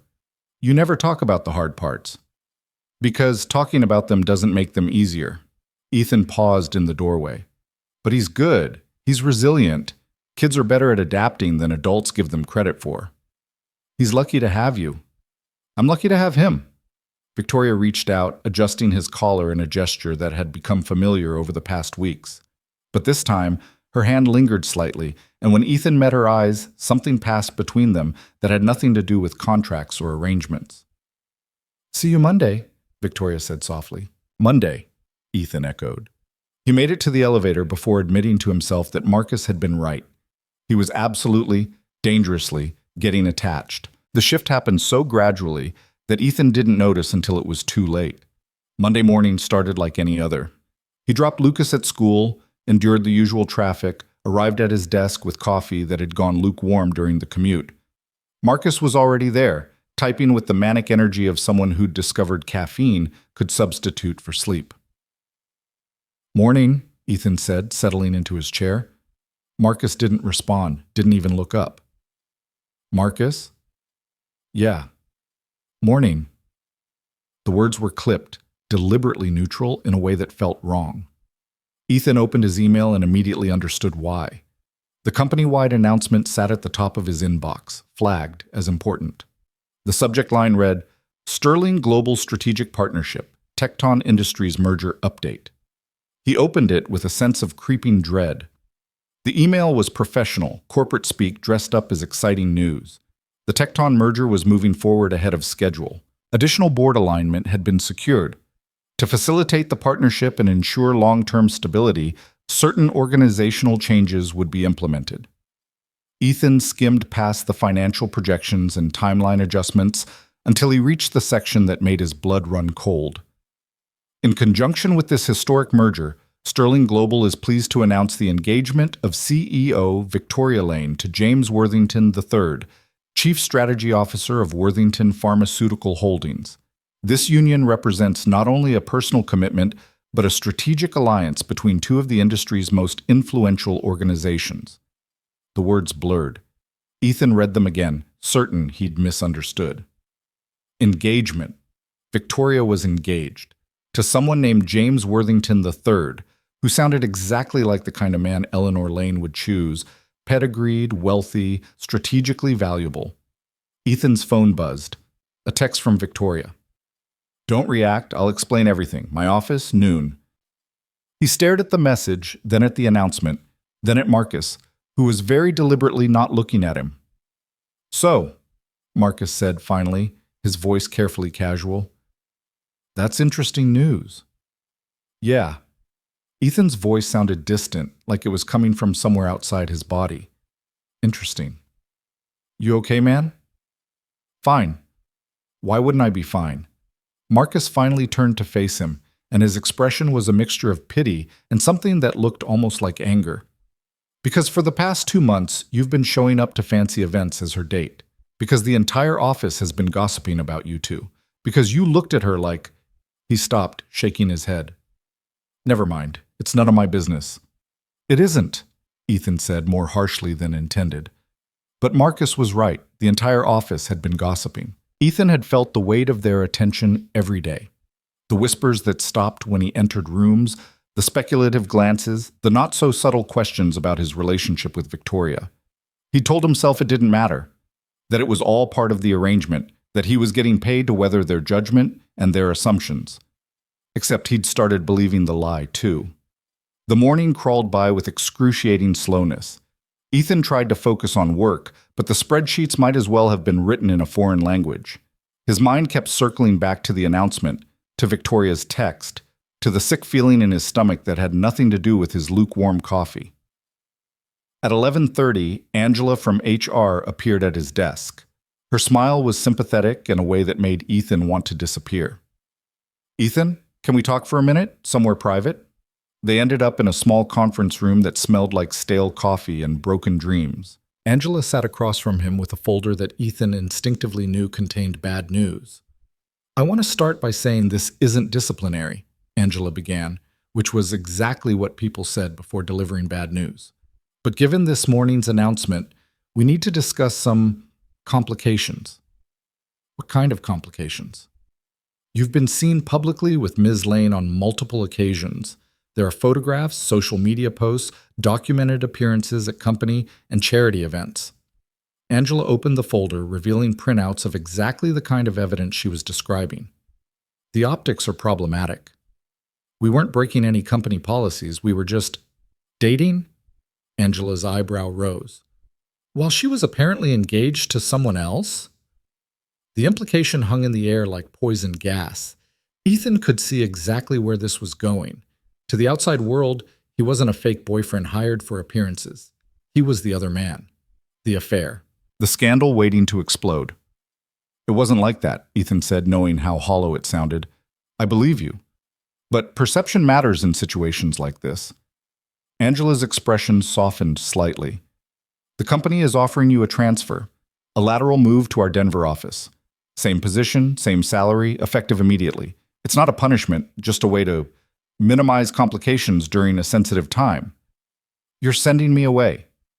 We're offering you an opportunity to continue your career without the distraction of office politics. It was corporate speak for exile.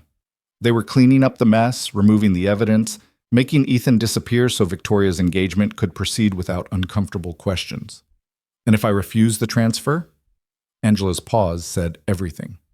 Then we'd need to discuss whether your current position remains viable given the workplace tension this situation has created. Translation: take the transfer or get fired. Ethan felt something crack inside his chest. Not his heart, that was too dramatic. More like the final breaking of whatever optimism he'd been clinging to about this arrangement, about Victoria, about any of it meaning something beyond the transaction they'd agreed to. How long do I have to decide? End of business today. Of course, because nothing said, not a punishment, like a 4-hour deadline. Ethan left the conference room and went straight to the parking garage, bypassing his desk and Marcus's inevitable questions. He sat in his car with the engine off, staring at nothing. His phone buzzed. Victoria again. "Where are you? You were supposed to be here at noon." He didn't respond. Another text. "Ethan, I know you're upset, but I need you to let me explain." Then, "Please." That last word almost broke him. Victoria didn't say please. She commanded, negotiated, occasionally requested, but please suggested something closer to desperation than he'd ever heard from her. He drove to her building anyway, because apparently self-preservation wasn't one of his strengths. Victoria was pacing when he entered her office. She looked different, more agitated than he'd ever seen her. Her hair wasn't perfectly styled. Her suit jacket was draped over a chair instead of being worn with her usual precision. She looked almost human in her distress. "Finally," she said, turning to face him. "I've been calling you for... You're engaged." Ethan's voice was flat, drained of emotion. "To James Worthington III. Congratulations." "It's not real, Ethan. It's exactly like our arrangement. A contract. A business decision.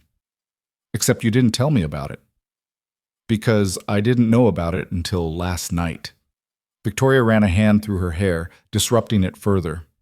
The Tecton board made it a condition of the merger. They want visible stability and commitment. James is perfect for their purposes. Right background, right connections, politically safe. And I'm not. You were never supposed to be permanent. You knew that. But Victoria's voice lacked its usual certainty. "This was always temporary. 6 months. We agreed. We're only 3 months in. The situation changed. The board accelerated their timeline. I had to make a choice between the merger and..." She stopped. "And me," Ethan finished. "You had to choose between an $8 billion deal and your fake boyfriend. Tough decision. Don't do that. Don't make this about feelings that were never part of the agreement." "You're right. Feelings weren't part of the agreement." Ethan laughed, but it came out bitter and broken. "Stupid of me to develop them anyway."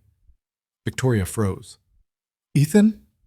HR offered me a transfer to Denver. They're very kindly removing the evidence of your poor judgment before it becomes a scandal." He met her eyes, watching her process the information. "I'm taking it." "You can't." "Why not? The arrangement is over." "You're engaged to someone more suitable. I get to disappear, which is what I do best anyway." "Because..." Victoria struggled with words in a way Ethan had never witnessed. "Because I don't want you to go." "What you want stopped mattering the moment you announced your engagement without telling me." Ethan moved toward the door. "I'll finish out the week, then I'm gone." "Ethan, wait." But he was already leaving, and this time Victoria didn't follow. The rest of the day passed in a haze. Ethan returned to his desk, submitted his transfer acceptance to HR, and methodically began organizing his files for whoever would replace him. Marcus tried to ask questions, but Ethan shut him down with monosyllabic responses until his friend gave up. At 5:30, Ethan left without saying goodbye to anyone. Mrs. Chen took one look at his face when he picked up Lucas and immediately knew something was wrong. But she didn't pry, just gave him a gentle squeeze on the shoulder and left them alone. "Dad, are you sad?" Lucas asked during dinner. They were having mac and cheese, the fancy kind Ethan could suddenly afford, though it tasted like cardboard in his current state. "Just tired, buddy. Is it because of your work lady?" Ethan's fork stopped halfway to his mouth. "What makes you ask that?" Mrs. Chen said you weren't doing the special project anymore, that you were going to do regular work again. Lucas pushed pasta around his plate. I liked when you did the special project. You smiled more. The observation hit Ethan harder than it should have. He'd thought he was protecting Lucas from the complications, maintaining normalcy. But kids noticed everything, including the ways their parents tried to hide their happiness. Sometimes projects end, Ethan said carefully. That doesn't mean they weren't good while they lasted. But you're sad they ended. Yeah, buddy, I'm sad they ended. Lucas considered this with the serious expression he wore when processing difficult concepts. Mrs. Chen says when something ends, something else begins. Like when Mom left. But then we got our own apartment. The casual way Lucas referenced his mother's abandonment, like it was just another ending, another transition, made Ethan's throat tight. His son had learned resilience the hard way, adapting to losses that would have broken most adults. Mrs. Chen's very smart, Ethan managed. So what begins now? I don't know yet. We'll figure it out together. That night, after Lucas fell asleep, Ethan sat in his living room and finally let himself feel the full weight of what he'd lost.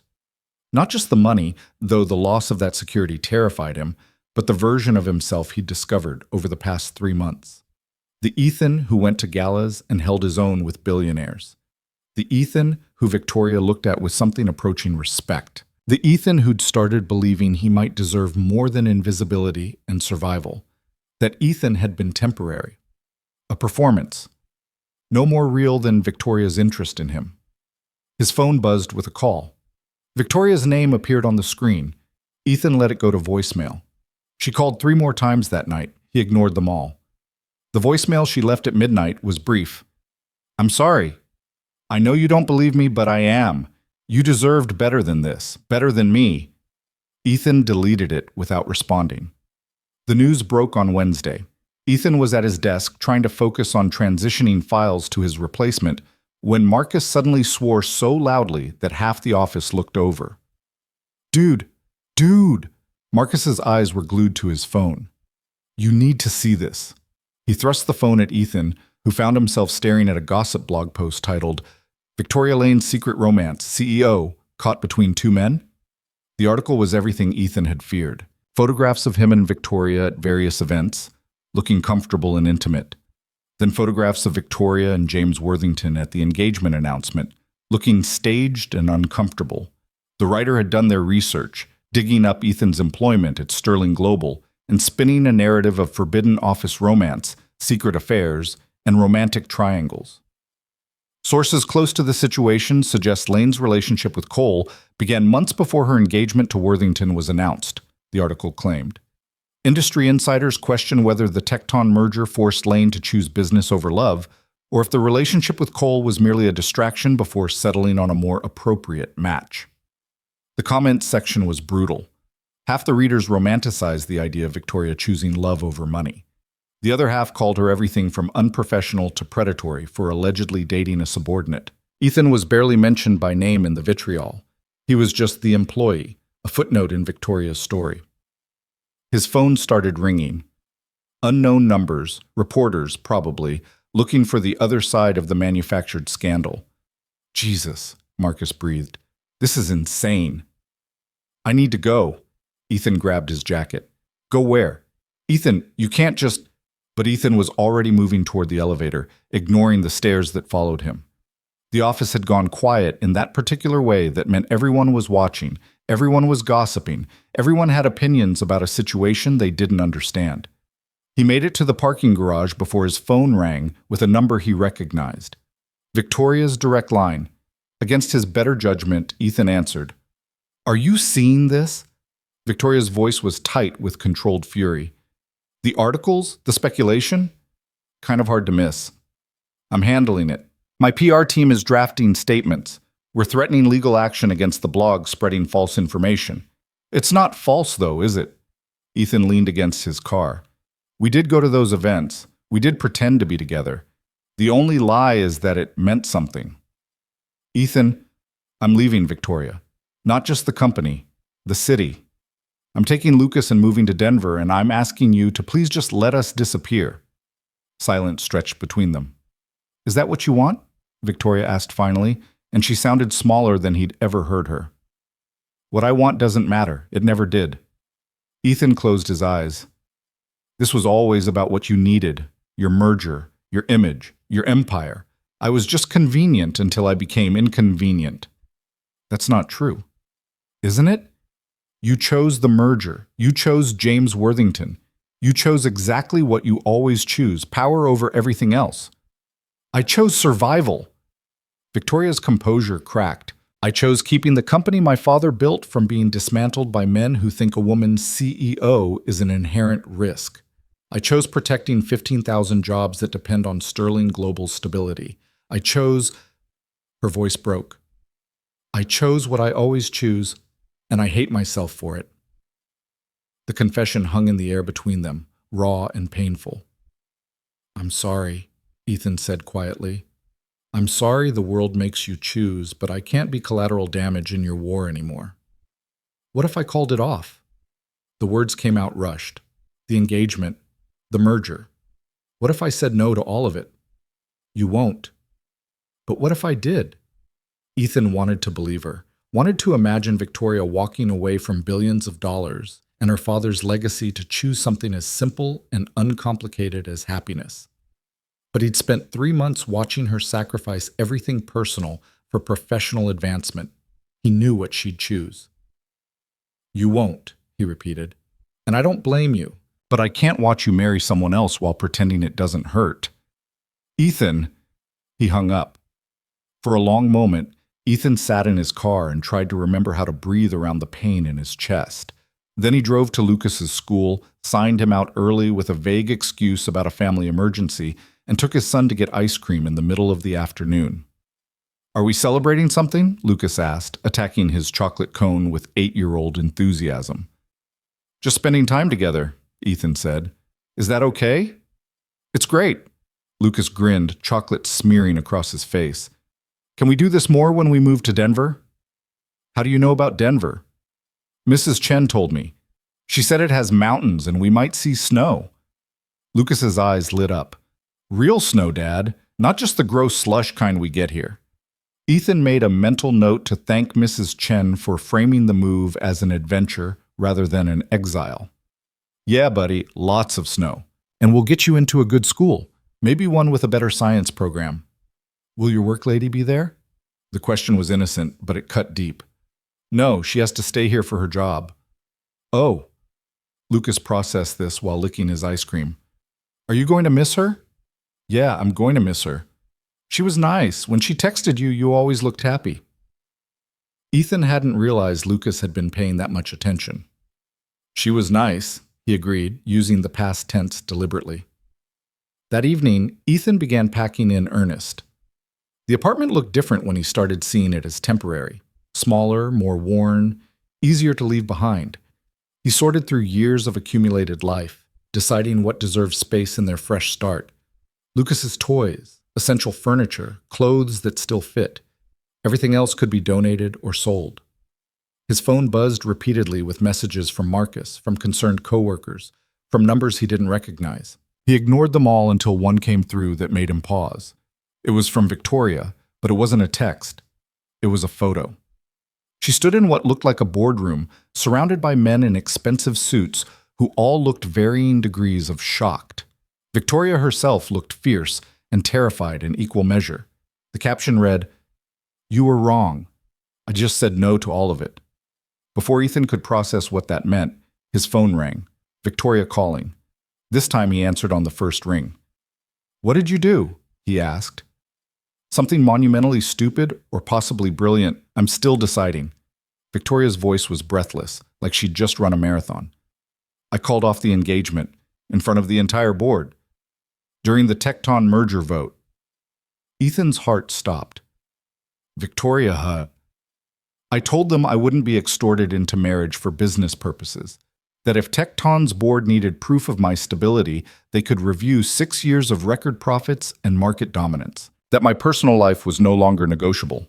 She laughed, but it sounded slightly hysterical. They're threatening to vote no on the merger. My father would be horrified. The shareholders are going to revolt. And I don't care. Yes, you do. Okay, yes, I care desperately, and I'm probably going to have a panic attack in about 5 minutes. Victoria took a shaky breath. But I care about not being you more. What? You said I always choose power over everything else, and you were right.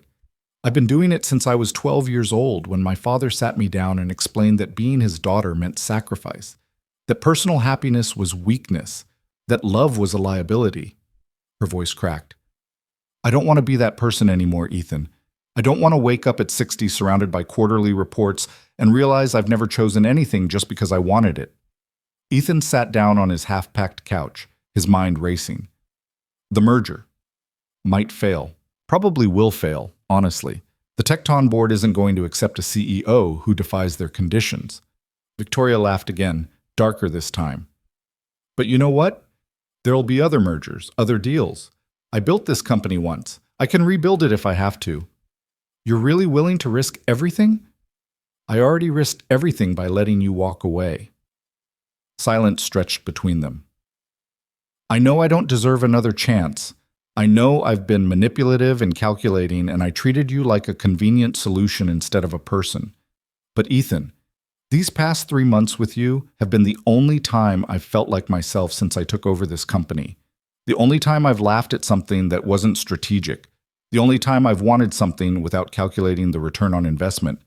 Ethan's throat was tight. Victoria, I'm not asking you to forgive me, or to stay, or to give me anything you're not ready to give.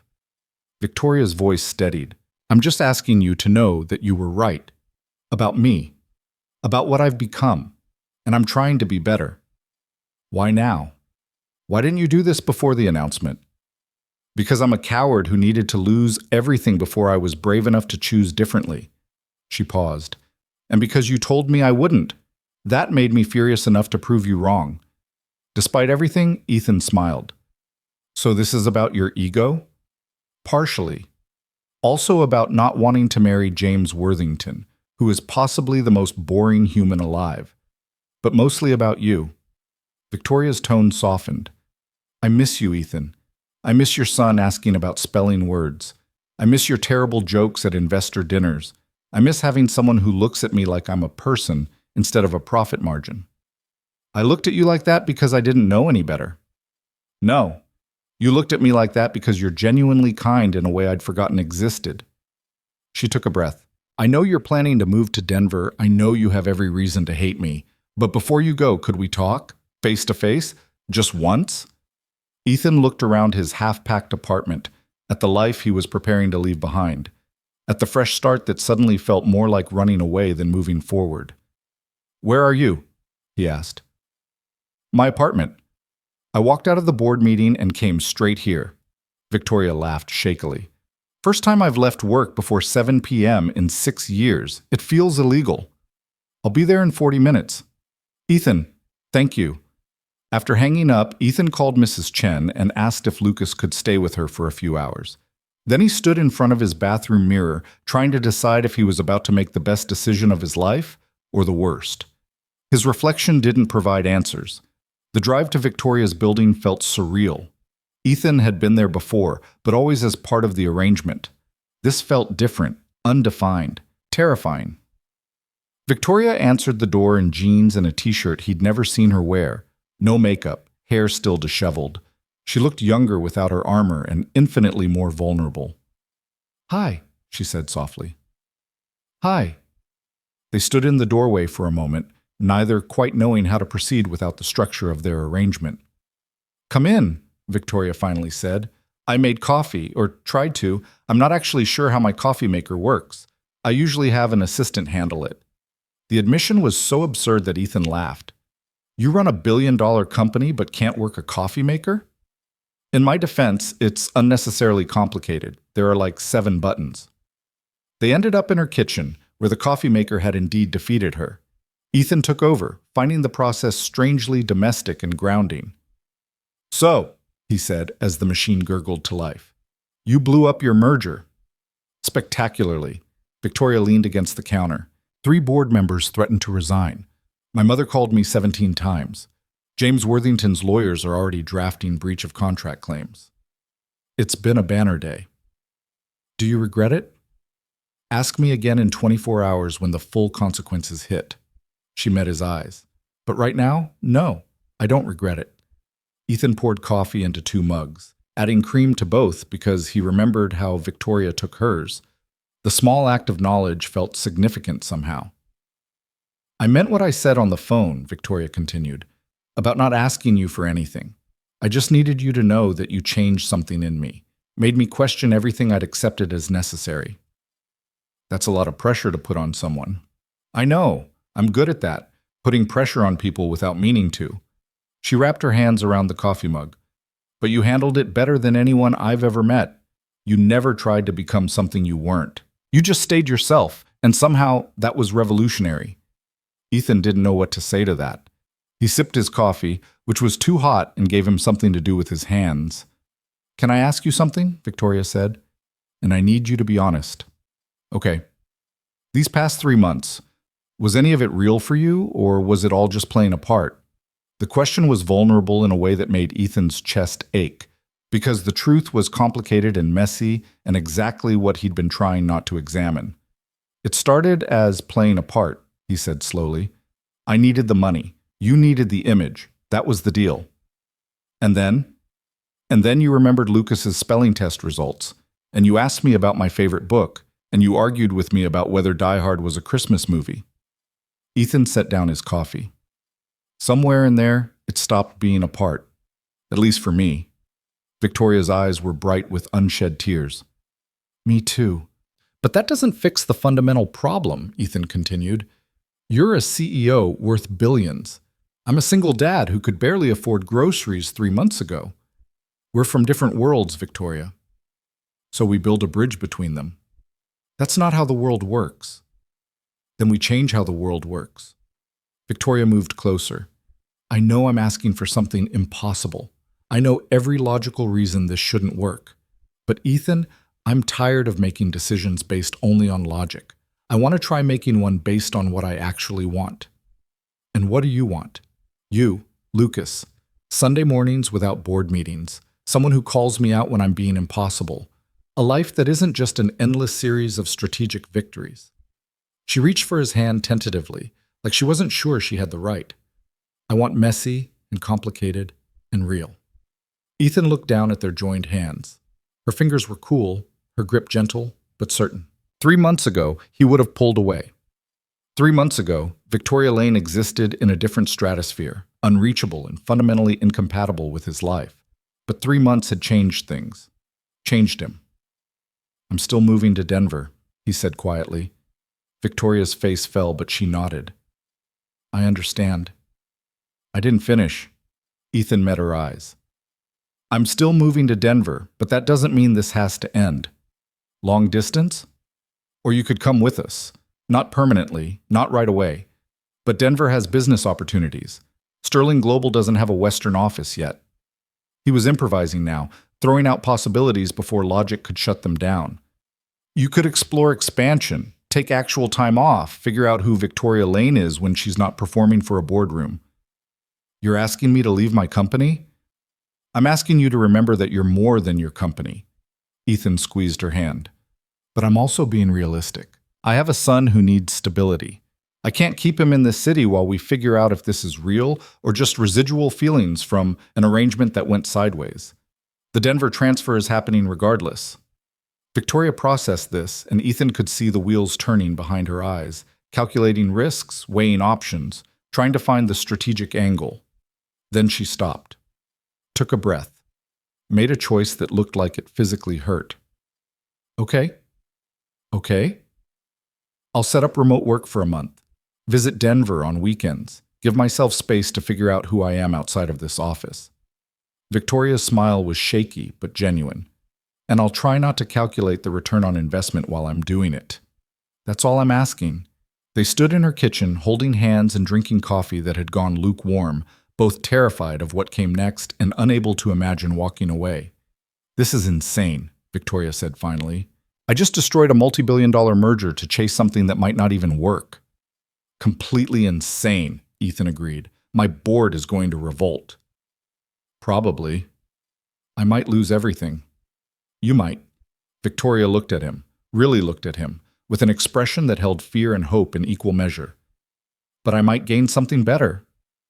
You might, Ethan said softly. She kissed him then, tentative and honest, and it felt nothing like the staged kisses they'd performed for photographers. It felt like a beginning instead of a performance, like choosing each other instead of settling for convenience.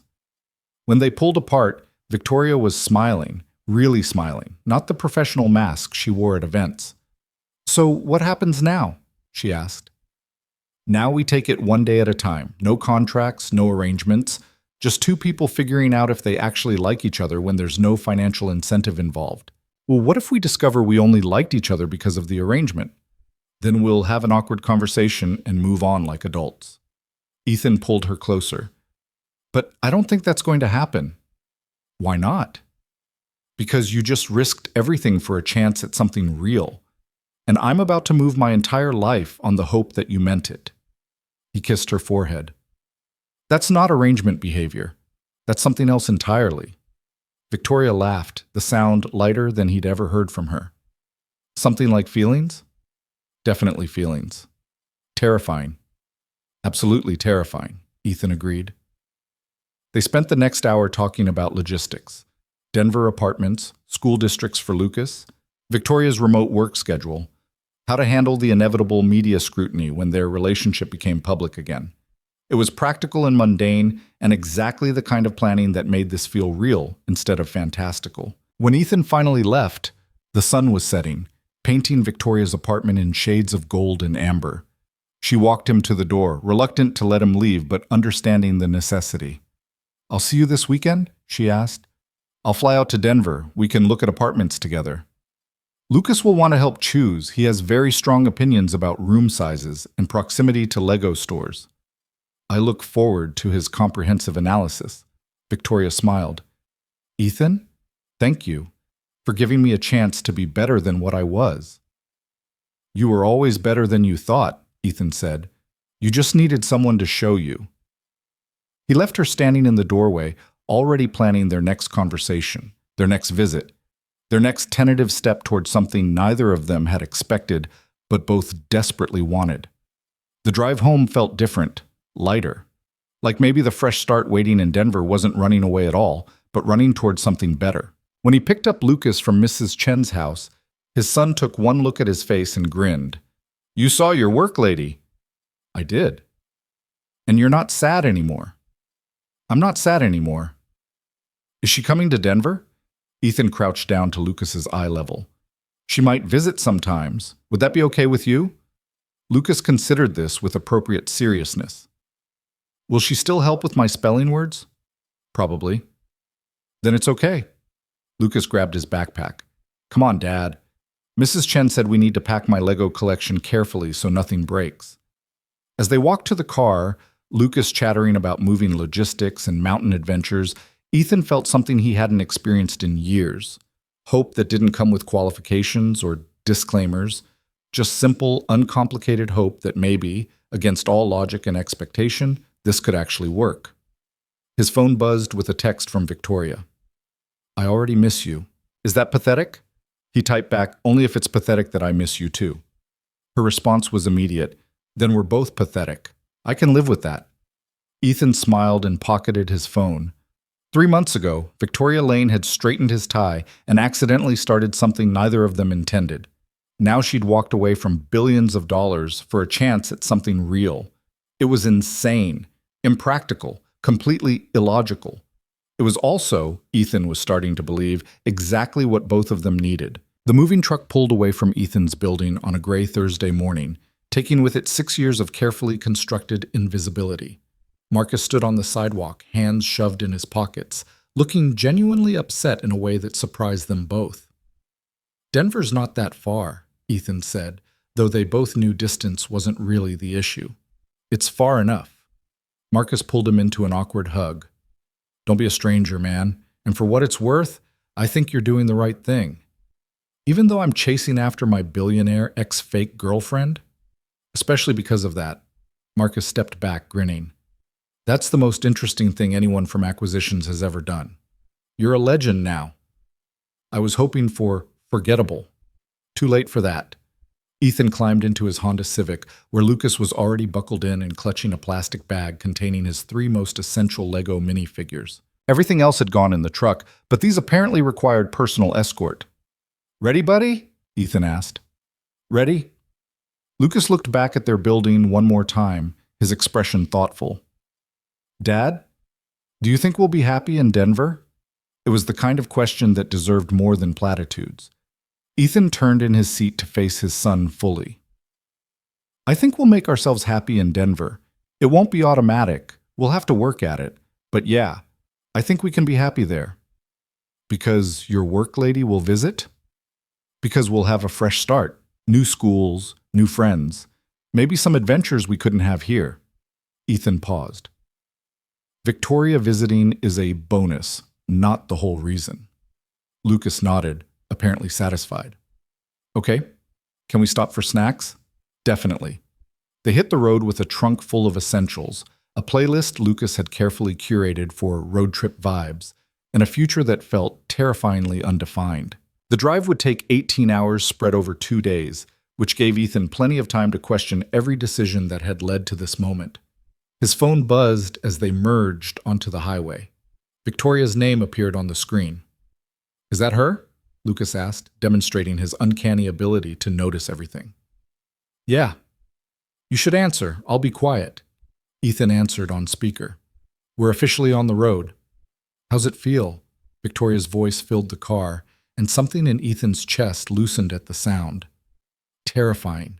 Exciting.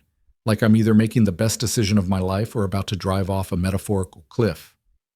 "Well, if it helps, I just had the most excruciating board meeting in history. 3 directors threatened to resign. My mother showed up unannounced to lecture me about responsibility.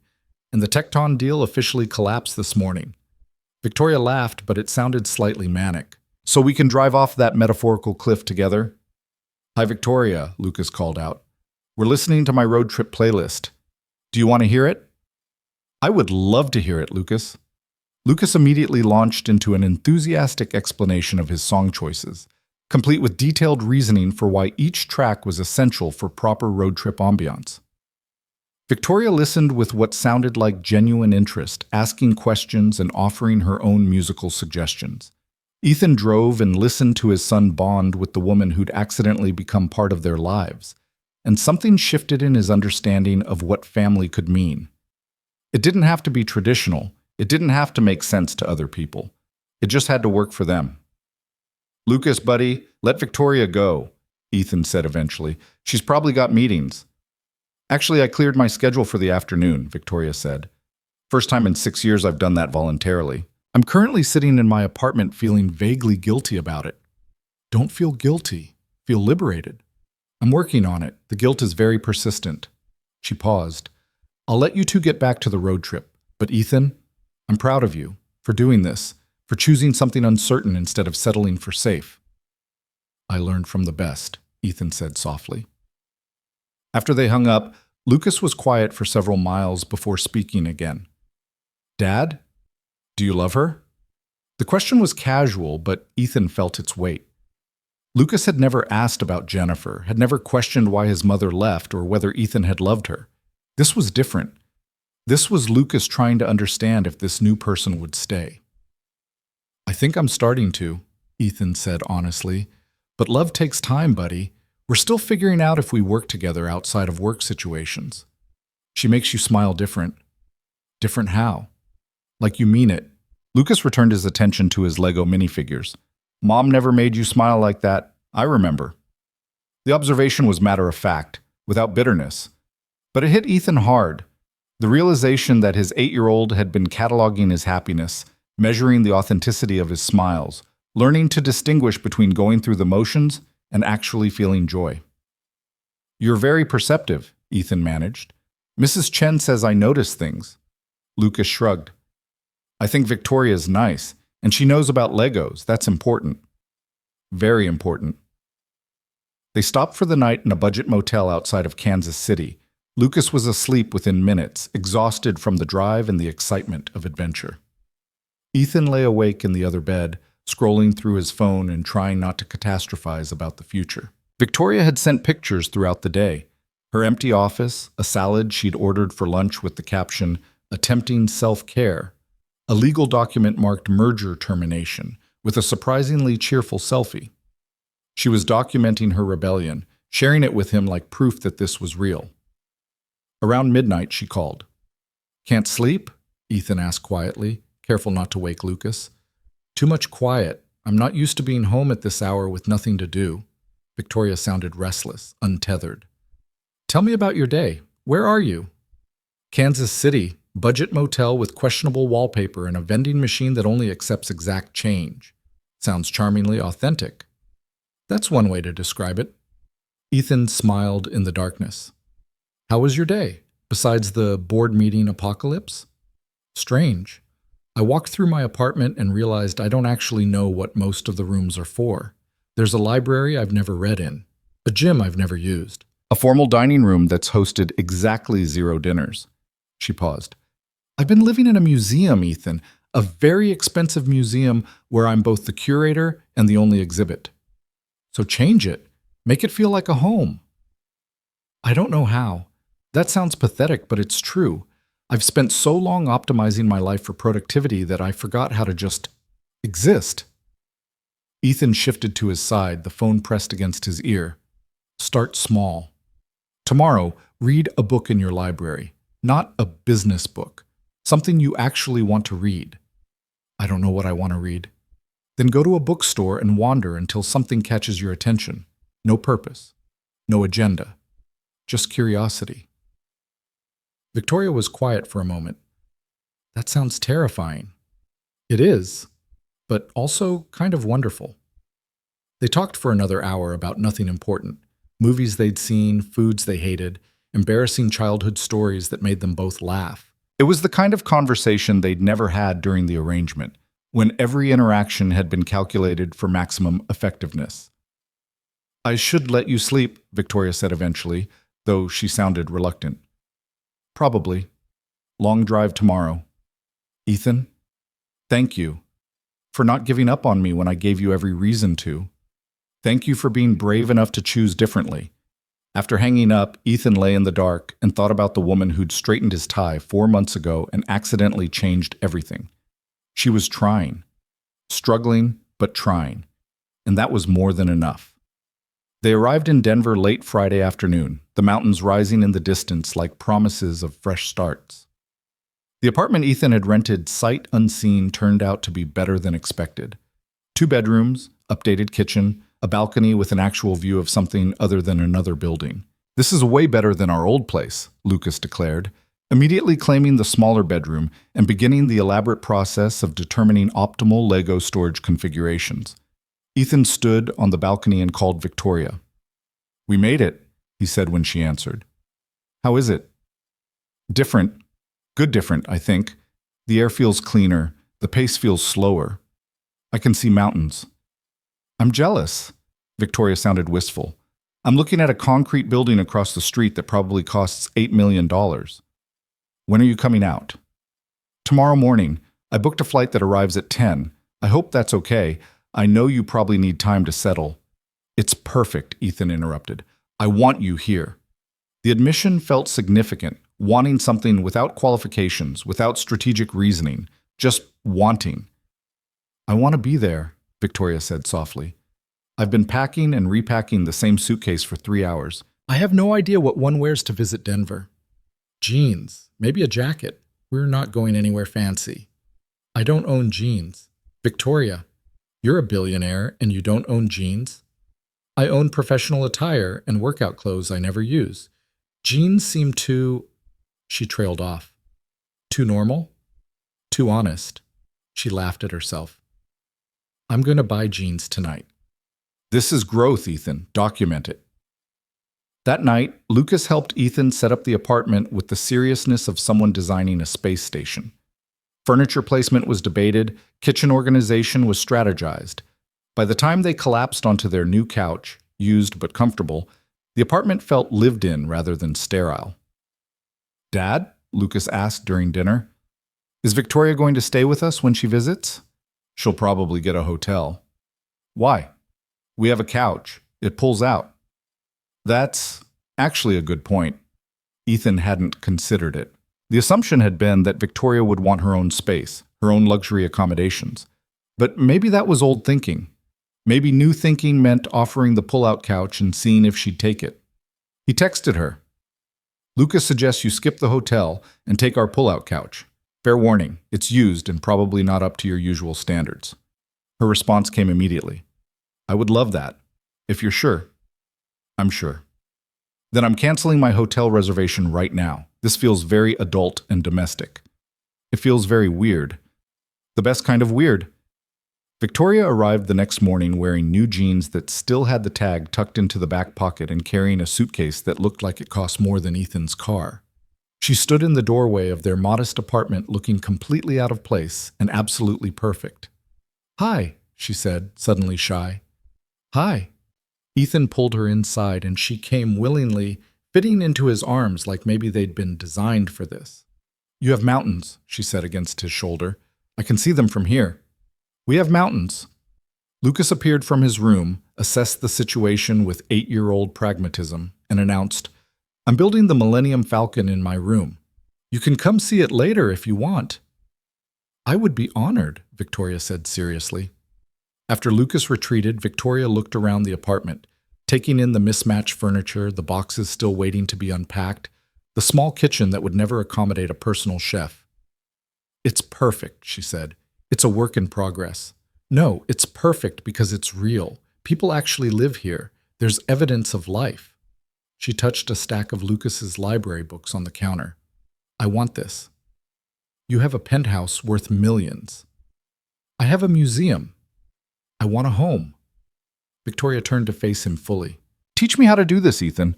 How to live like a normal person instead of a corporation in human form. I'm not sure I'm qualified to teach anyone anything. You taught me to want something beyond the next merger. That's pretty significant. She stepped closer. So what do normal people do on Saturday mornings? Ethan considered. Grocery shopping, errands. Sometimes we go to the park if the weather's nice. Let's go to the park. Really? Really? I want to do aggressively normal things and see if I'm any good at them. They ended up at a nearby park where Lucas immediately gravitated toward the playground while Victoria and Ethan sat on a bench and watched him climb structures with fearless enthusiasm. I never did this, Victoria said quietly.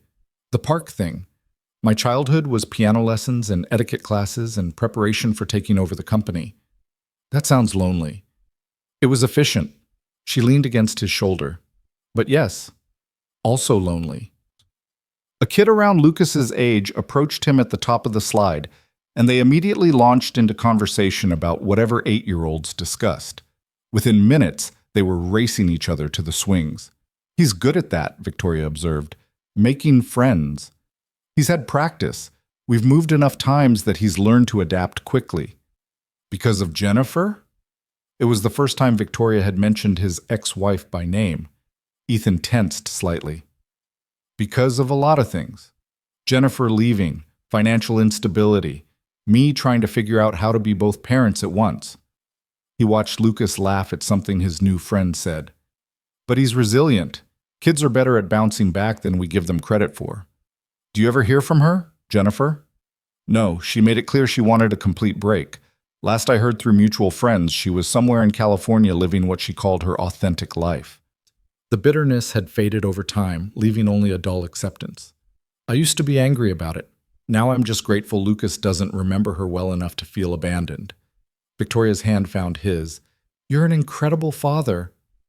I'm a father who's doing his best. There's a difference. The fact that you see a difference is exactly what makes you incredible. They sat in comfortable silence, watching Lucas play, and Ethan realized this was what he'd been missing during all those months of the arrangement. Not the fancy events or the expensive suits, just this. Quiet companionship with someone who understood both his strengths and his struggles. Can I ask you something? Victoria said eventually, and I need you to be completely honest. Okay. Are you relieved I'm here, or are you regretting offering the pull-out couch?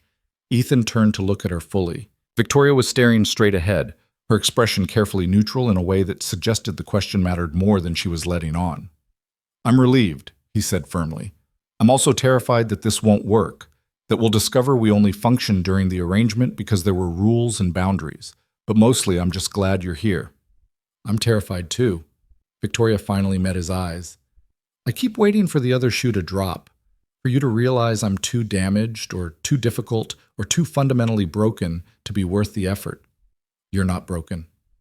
"I'm definitely broken. I just hired a consultant to teach me how to have hobbies, Ethan. That's not normal."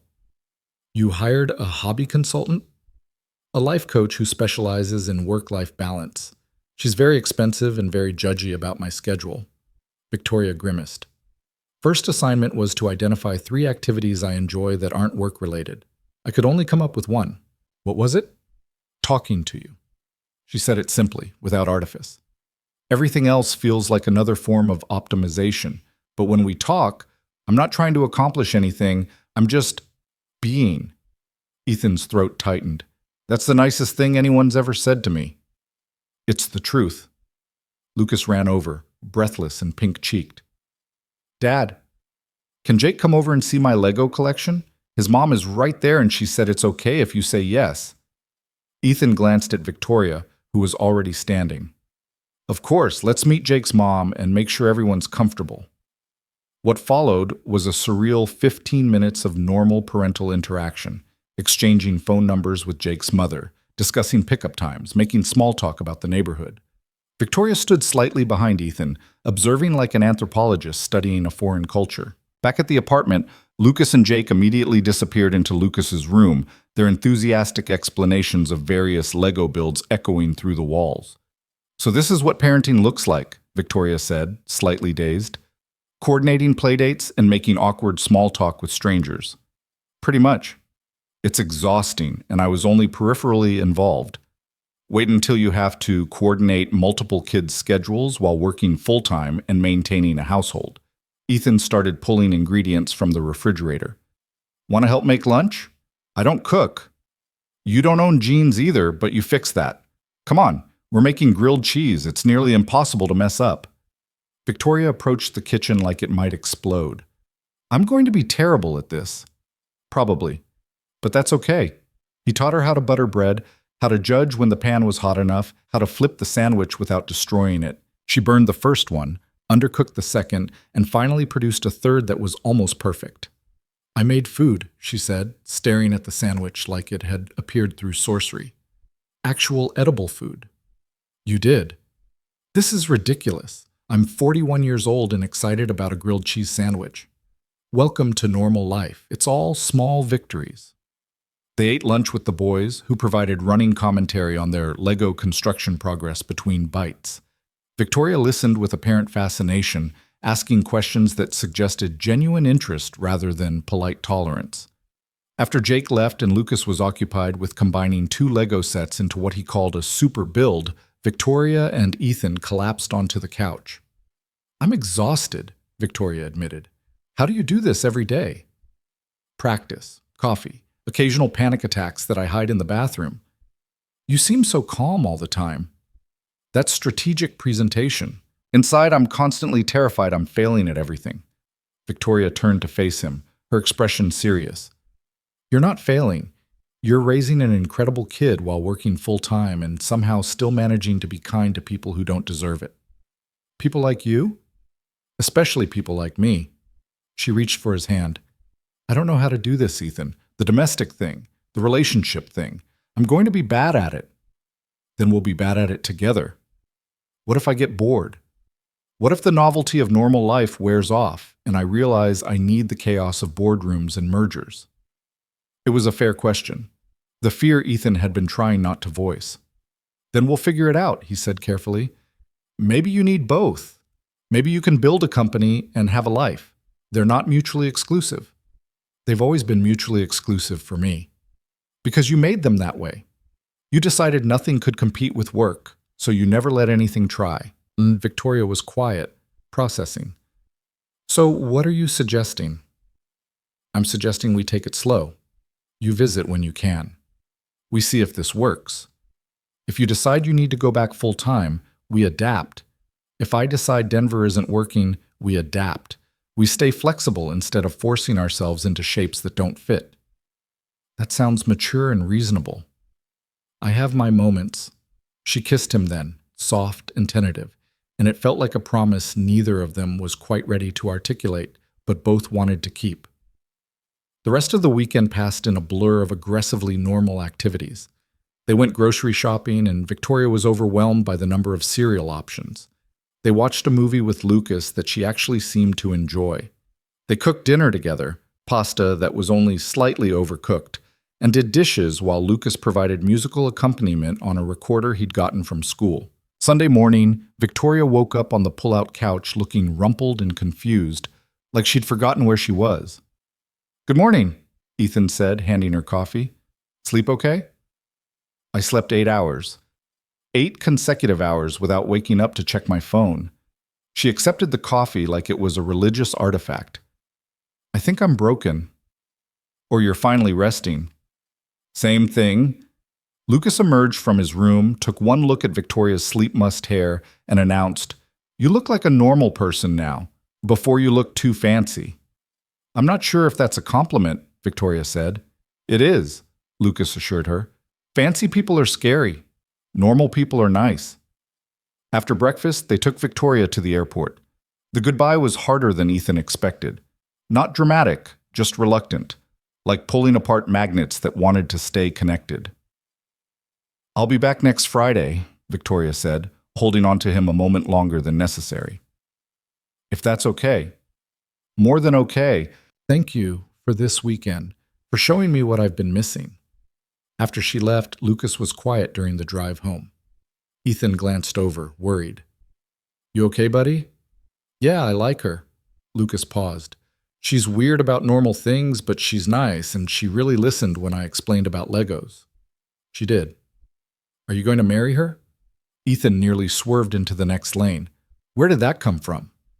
"I don't know. You look at her the way people look at each other in movies before they get married. We're taking things slow, Lucas, getting to know each other without the pressure of work stuff. But eventually you might marry her." "Eventually? Maybe. If we both want that. If it makes sense." Ethan kept his eyes on the road. "How would you feel about that?" "Hypothetically?"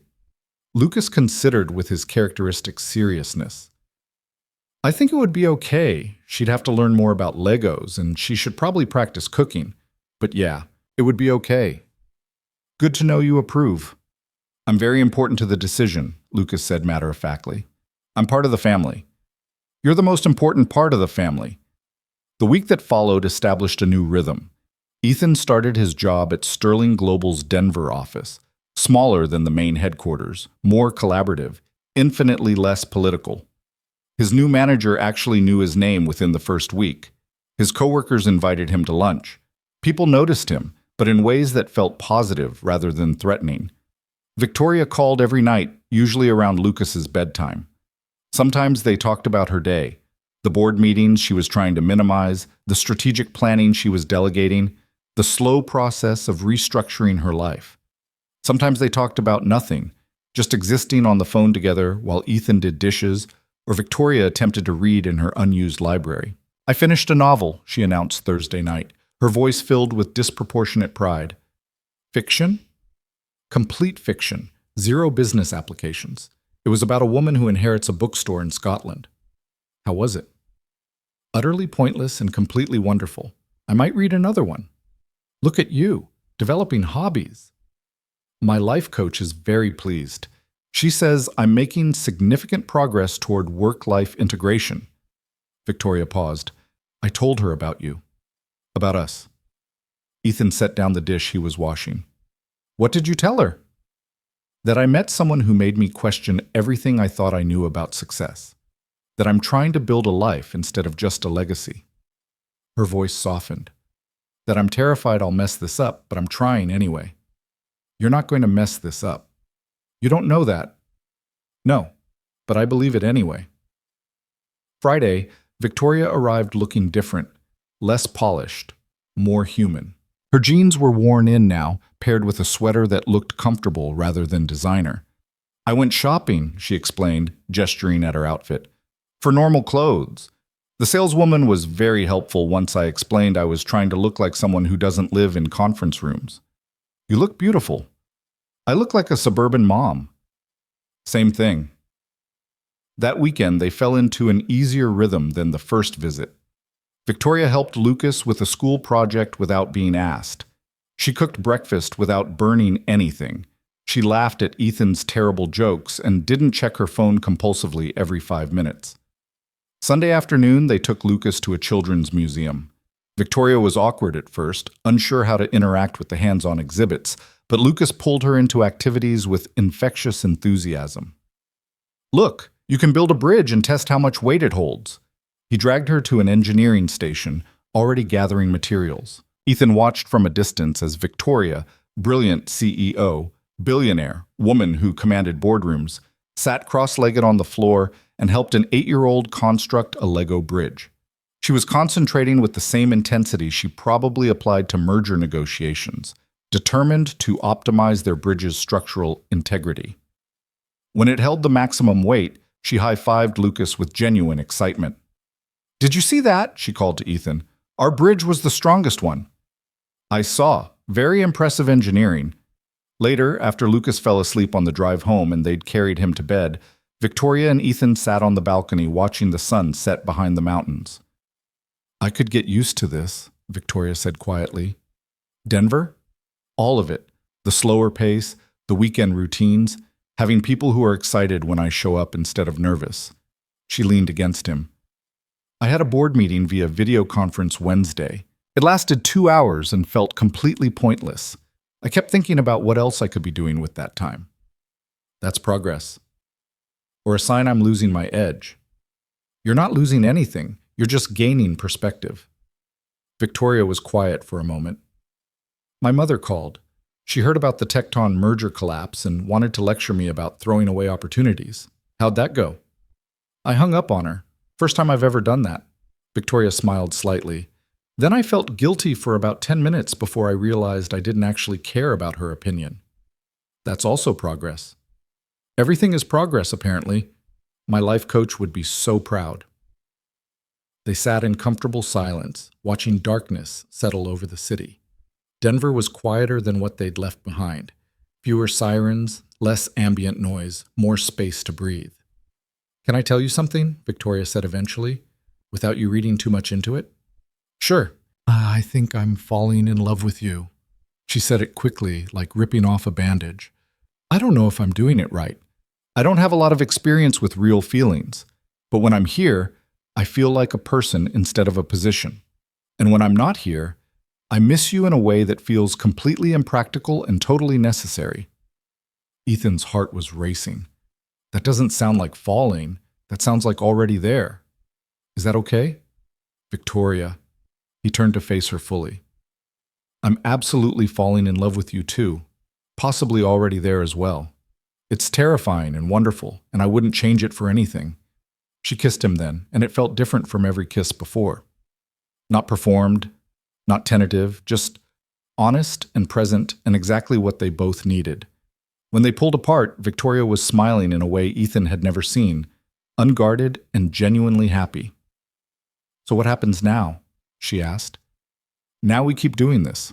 Weekend visits, phone calls, figuring out how to build a life together, even though the logistics are complicated. I'm good at complicated. I know you are. Although, Victoria hesitated, I've been thinking about something. The Denver office needs leadership, someone to build it into a regional hub. It would require relocating permanently. Ethan's breath caught. Are you saying that's right? I'm saying I'm considering applying for the position. As a regular employee, not CEO. Someone who works normal hours and goes home to an actual life. She met his eyes. Would that be completely insane? Probably. But would you want me to do it? Ethan thought about what she was offering, walking away from power, from prestige, from everything she'd built, all to take a chance on something as uncertain and imperfect as real life. I want you to do whatever makes you happy, he said carefully. If that's running Sterling Global from the top, I'll support it. If it's building the Denver office, I'll support that too. But Victoria, you need to make this choice for yourself, not for me. What if it's both? What if I want it for myself and for you and for the possibility of building something different? Then I'd say you should apply for the position. Victoria exhaled slowly. Okay, I'll talk to the board. They'll probably think I've lost my mind. You probably have, but in the best way. She laughed, the sound lighter than anything Ethan had heard from her before. My father would be so disappointed. Or he might be proud that you're brave enough to choose your own path. Let's not get carried away. He dedicated his life to the company. He wouldn't understand walking away. You're not walking away. You're choosing differently. There's a distinction. Victoria rested her head on his shoulder, and they sat together in the growing darkness, both terrified and hopeful in equal measure. The future was uncertain. The logistics were complicated. They were from different worlds, learning to meet somewhere in the middle. But for the first time in either of their lives, they were choosing something real over something strategic. And that felt like exactly the right kind of revolution. The board meeting lasted 3 hours and 47 minutes. Victoria knew because she watched the clock on her laptop screen tick forward with excruciating slowness, while 12 faces stared at her through video windows, each wearing varying expressions of confusion, concern, or barely concealed horror. Let me make sure I understand correctly, Richard Thornton said, his voice carrying the careful patience of someone addressing a confused child. You want to step down as CEO to take a regional director position in Denver, a city where we currently have 17 employees. 18 now, Victoria corrected. We just hired someone in acquisitions. Victoria. Her brother Richard leaned into his camera. This is insane. You've spent your entire adult life building this company. You can't just walk away. I'm not walking away. I'm restructuring my role to better align with my personal goals. Your personal goals, her mother's voice cut through, sharp and cold despite the digital distance. Eleanor Lane had dialed in from her estate, her background carefully arranged to show old money and older judgment. Since when do personal goals matter more than family legacy? Since I realized the legacy was killing me, Victoria said quietly. The conference call erupted in overlapping voices, protests, questions, arguments about fiduciary responsibility and shareholder value. Victoria let them talk, watching their faces flicker on her screen while something inside her settled into certainty. She'd spent the past 2 weeks preparing for this moment, working with lawyers to structure the transition. Identifying internal candidates who could take over as CEO, building a presentation that made her choice look strategic rather than emotional. But watching the board panic, Victoria realized she didn't need their approval. She just needed to be honest. Stop, her voice cut through the chaos. Everyone stop talking. The screens fell silent. I've spent 15 years optimizing every decision for maximum business impact. I missed my father's last coherent conversation because I was in a meeting. I can't remember the last time I read a book for pleasure or had a meal that wasn't a networking opportunity. I wake up at 5 a.m. and work until midnight, and I've built something extraordinary, but I've also built a prison. Victoria met each face on the screen. I'm 41 years old, and I just learned how to make grilled cheese. That's not a success story. That's a tragedy. So you're throwing everything away for what? A man? Her mother's contempt was palpable. How disappointingly predictable. I'm not throwing anything away. I'm choosing to have both, a career I care about and a life that feels like living. If that disappoints you, Mother, you'll recover. You always do. Eleanor's face froze in an expression that would have terrified Victoria 6 months ago. Now it just made her tired. The Denver office has potential, Victoria continued, returning to the presentation she'd prepared. Colorado's emerging as a tech hub. We're underutilizing the region. A strategic expansion with proper leadership could open new markets while diversifying our geographic footprint. I'm proposing a 3-year development plan with clear benchmarks and ROI projections. She walked them through slides she'd stayed up late perfecting: market analysis, competitive positioning, growth strategies. It was solid work, the kind of presentation that would have gotten any other executive approved without question. But this wasn't any other executive. This was the CEO abandoning her throne. And who do you propose takes over as CEO? Thornton asked. Marcus Chen. The name surprised even Victoria when she said it. She'd been considering several candidates, but Marcus, brilliant, ambitious Marcus from acquisitions, felt right. He's been developing strategic initiatives for the past year. He understands the company culture. He's hungry without being reckless. He's 34 years old, someone protested. I was 35 when I took over. Age isn't the issue. Victoria closed her laptop screen, tired of looking at their faces. I'm not asking for permission. I'm informing you of my decision. I'll transition over the next 3 months. If you want to vote me out before then, that's your prerogative, but I'm moving to Denver regardless. The silence that followed was profound. Finally, Richard Thornton spoke, and his voice was surprisingly gentle. Are you happy, Victoria? Or are you running away from something you're afraid to fix? It was the first real question anyone had asked, not about strategy or optics or company value, just about her. I'm terrified, Victoria admitted.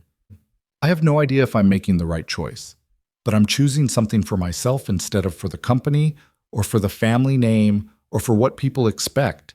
That feels revolutionary, even if it's actually just normal. Thornton nodded slowly. Then I'll support your proposal, on the condition that you actually build something meaningful in Denver instead of treating it as an extended vacation. Deal. One by one, the other board members fell in line, some enthusiastically, others reluctantly. Her mother left the call without another word, which Victoria decided to interpret as acceptance by default.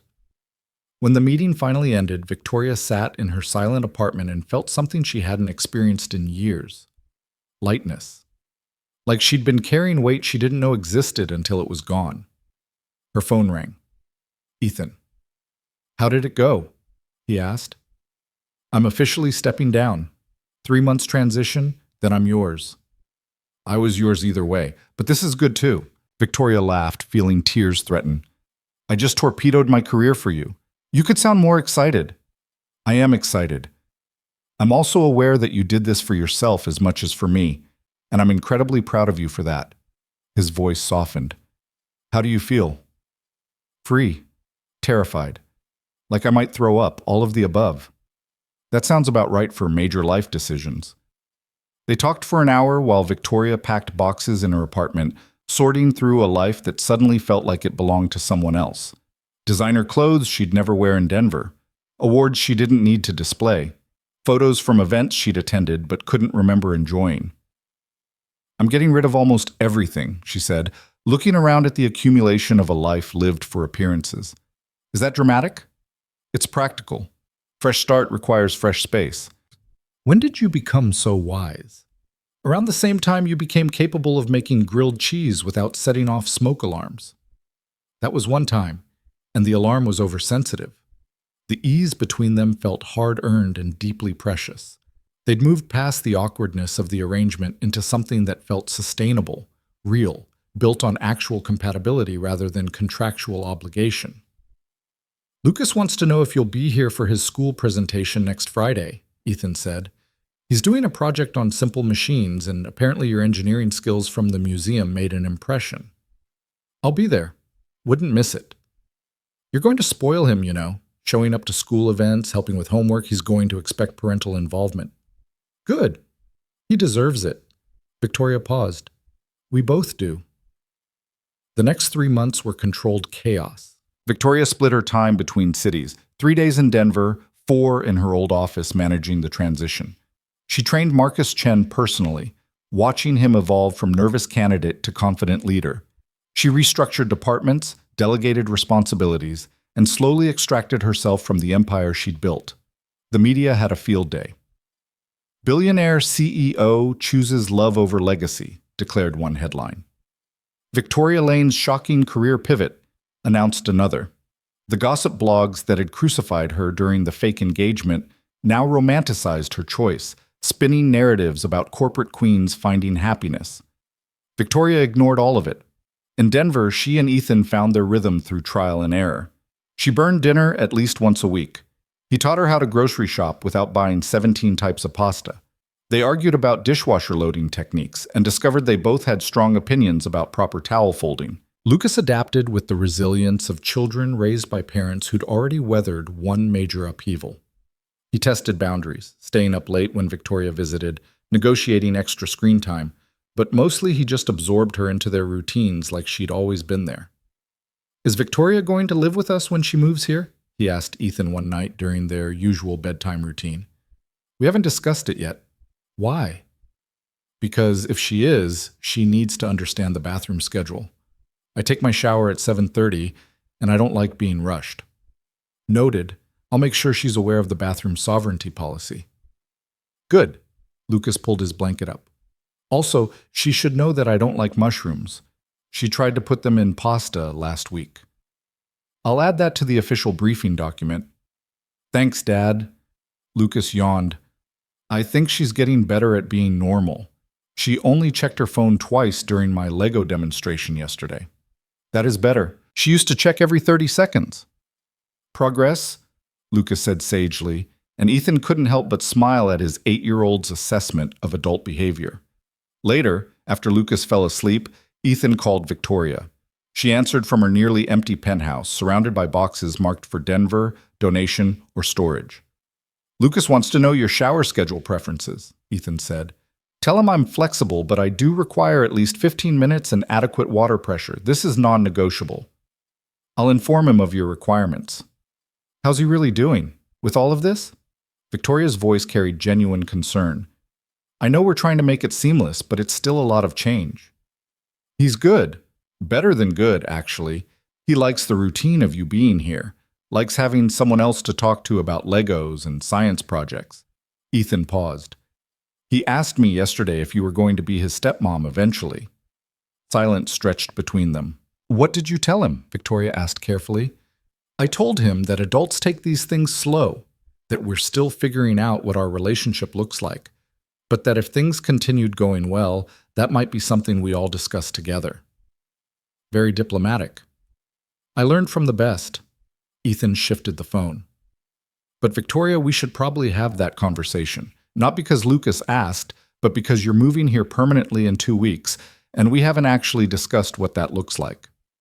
"You're right. We should talk about it in person. I'll be there Friday." "Looking forward to it." "Ethan, I love you. I should say that more often.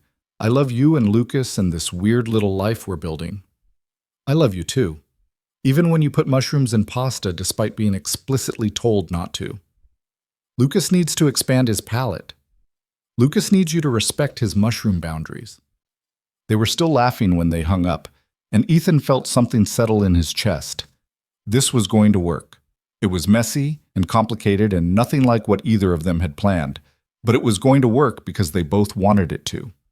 Victoria's last day as CEO was surprisingly understated. No dramatic farewell speech, no company-wide celebration. Just a quiet transition meeting where she handed over passwords, files, and the weight of responsibility to Marcus Chen, who looked both terrified and exhilarated. "Don't screw this up," Victoria said, but she was smiling. "No pressure," Marcus replied. "You'll be great. Better than me, probably. You actually like people. You like people. You're just bad at showing it." "Fair point." That evening, Victoria had dinner with her brother Richard at an obscenely expensive restaurant that felt like visiting a museum of her old life. "You really did it," Richard said, studying her over wine that cost more than most people's monthly rent. "I didn't think you'd go through with it." "Neither did I, honestly." "Are you happy?" It was the same question Thornton had asked months ago, but this time Victoria had an answer. "I'm getting there. I'm learning how to be. That's progress." Richard nodded slowly. "Mother's not speaking to you." "I noticed. How long do you think that'll last?" "With Eleanor? Could be 6 months, could be 6 years. He shrugged. "But between you and me, I think she's more hurt than angry. She wanted you to be her legacy, proof that she raised a daughter who could compete with the men." "I did compete with the men. I won. Then I decided winning wasn't enough. That's what she can't understand. For her generation, winning was everything." "And what about you?" Victoria asked. "Do you understand?" Richard considered while swirling wine in his glass. "I think you're brave. Possibly insane, but brave." He raised his glass. To new beginnings and questionable life choices. I'll drink to that. They clinked glasses, and Victoria felt a door close on her old life while another one opened ahead. The move happened on a rainy Tuesday in April. Professional movers handled the furniture Victoria had decided to keep, surprisingly little in the end. Most of her life fit into a dozen boxes and 2 suitcases. Lucas supervised the movers with 8-year-old authority, making sure they placed boxes in optimal locations for unpacking efficiency. Ethan handled logistics while trying not to panic about the sudden reality of Victoria moving in. They hadn't officially discussed living arrangements. The conversation kept getting postponed, first by Victoria's transition timeline, then by logistics, then by mutual nervousness about defining something that felt too significant to mess up. But here she was, her belongings filling their modest apartment, making it feel simultaneously cramped and complete. Where should this go? A mover held up a box marked Kitchen Items, Fragile. Victoria looked at Ethan helplessly. I don't actually know where anything goes. Kitchen, obviously, Lucas said, but not in Dad's organizational system. We'll need to rearrange. We will not be rearranging my organizational system, Ethan protested. Victoria has fancy kitchen stuff. It won't fit in your basic setup. My setup is not basic, it's efficient. It's basic, Lucas and Victoria said in unison, then looked at each other and grinned. Ethan threw up his hands. Fine, reorganize my efficient kitchen. See if I care. By evening, the apartment looked like a hurricane had struck. Boxes everywhere, furniture in wrong rooms, Victoria's expensive artwork leaning against walls because none of them could agree on where it should hang. They ordered pizza because cooking was impossible. Lucas fell asleep on the couch at 8:30, exhausted from his supervisory duties. Ethan carried him to bed while Victoria stood on the balcony, looking out at mountains that were now part of her daily view. This is real, she said when Ethan joined her. I actually did this. Having second thoughts? Constant second thoughts. Also third and fourth thoughts. But I'm still here. Ethan wrapped his arms around her from behind, and they stood together watching the city lights flicker on as darkness settled. I need to ask you something, Victoria said quietly, and I need you to answer honestly, not kindly. Okay. Do you think I'll be enough? Without the company, without the power. Just me, learning how to be a person instead of a position. Ethan turned her to face him. Victoria, you were always enough. The company was just armor. What's underneath has always been worth knowing. But what if I'm boring? What if underneath the armor, there's just an awkward 41-year-old who doesn't know how to have normal conversations or make friends or exist without a strategic plan? Then you'll be an awkward 41-year-old who's learning, same as the rest of us. He kissed her forehead. Besides, you're not boring. You argued with me for 45 minutes last week about the Oxford comma. That's not boring. That's passionate about grammar. The Oxford comma is important. See? Passionate. Victoria laughed despite herself, then sobered. I want to make this work. With you. With Lucas. With building an actual life instead of just a career. Then we'll make it work. How can you be so sure? Because we both want it. That's more than most people start with. They went back inside and spent the next 2 hours unpacking essentials while debating optimal furniture placement. Victoria insisted the couch should face the windows. Ethan argued for facing the TV. They compromised by angling it to accommodate both views. This is what domestic life looks like, Victoria marveled, surveying their progress. Compromising about furniture placement. Wait until we argue about thermostat settings. That's when relationships truly get tested. I like it cold. I like it warm. See? Already doomed. But they were both smiling, and when they finally collapsed onto the couch, now angled at Victoria's suggested compromise, it felt like exactly where they were supposed to be. The next morning, Victoria woke up in Ethan's bed with sunlight streaming through unfamiliar windows and the sound of Lucas singing off-key in the shower. For a moment, panic seized her. Where was she? What had she done? How did she undo this massive life change? Then Ethan's arm tightened around her waist, and the panic receded. Morning, he mumbled against her shoulder. How do you feel? Terrified. But okay. That's the spirit. They made breakfast together, pancakes that Victoria only slightly burned. Lucas appeared, inspected the pancakes critically, and declared them acceptable, but could use chocolate chips next time. Noted, Victoria said seriously. I'll add that to my pancake improvement plan. You're making a plan for pancakes? Ethan asked. I make plans for everything. It's who I am. Fair enough. At least it's a delicious plan this time instead of a merger. After breakfast, Victoria reported to her first day at the Denver office. The building was smaller than headquarters, the staff younger and more casual. Her new office had a window overlooking the mountains instead of other buildings, a view that felt almost therapeutic. Her new team greeted her with cautious enthusiasm. They knew who she was, what she'd been. The challenge was proving she could be something different. Let's be clear, Victoria said during her first team meeting. I'm not here to micromanage or turn this into headquarters. I'm here to build something sustainable and regional. Your ideas matter. Your input matters. I'm learning as much as leading. A young analyst named Sarah raised her hand tentatively. Is it true you stepped down as CEO to move here? Yes. Why? Victoria considered lying, offering some corporate justification about regional opportunities and strategic diversification. But that was old Victoria. New Victoria was trying honesty. Because I was miserable. I'd built an empire but lost myself in the process. Coming here is my attempt to find balance. She looked around the table at faces ranging from skeptical to supportive. I don't know if I'll succeed, but I'm trying, and I hope you'll be patient while I figure it out. The honesty seemed to shift something in the room. Shoulders relaxed. Eye contact became less wary. Well, Sarah said finally. Welcome to Denver, Ms. Lane. We're glad you're here. Call me Victoria, please. Ms. Lane makes me feel like I'm still in a boardroom. The meeting continued with discussions about regional growth strategies and client development. Victoria contributed ideas but also listened, really listened, to perspectives from people who understood the market better than she did. It felt strange, uncomfortable, surprisingly satisfying. During lunch, she texted Ethan. I made it through my first morning without terrorizing anyone. Progress? His response was immediate. Definitely progress. Proud of you. Also, Lucas wants to know if you're coming to his presentation tomorrow. He's nervous. Tell him I'll be there. Front row. You're going to spoil him. Good. He deserves spoiling.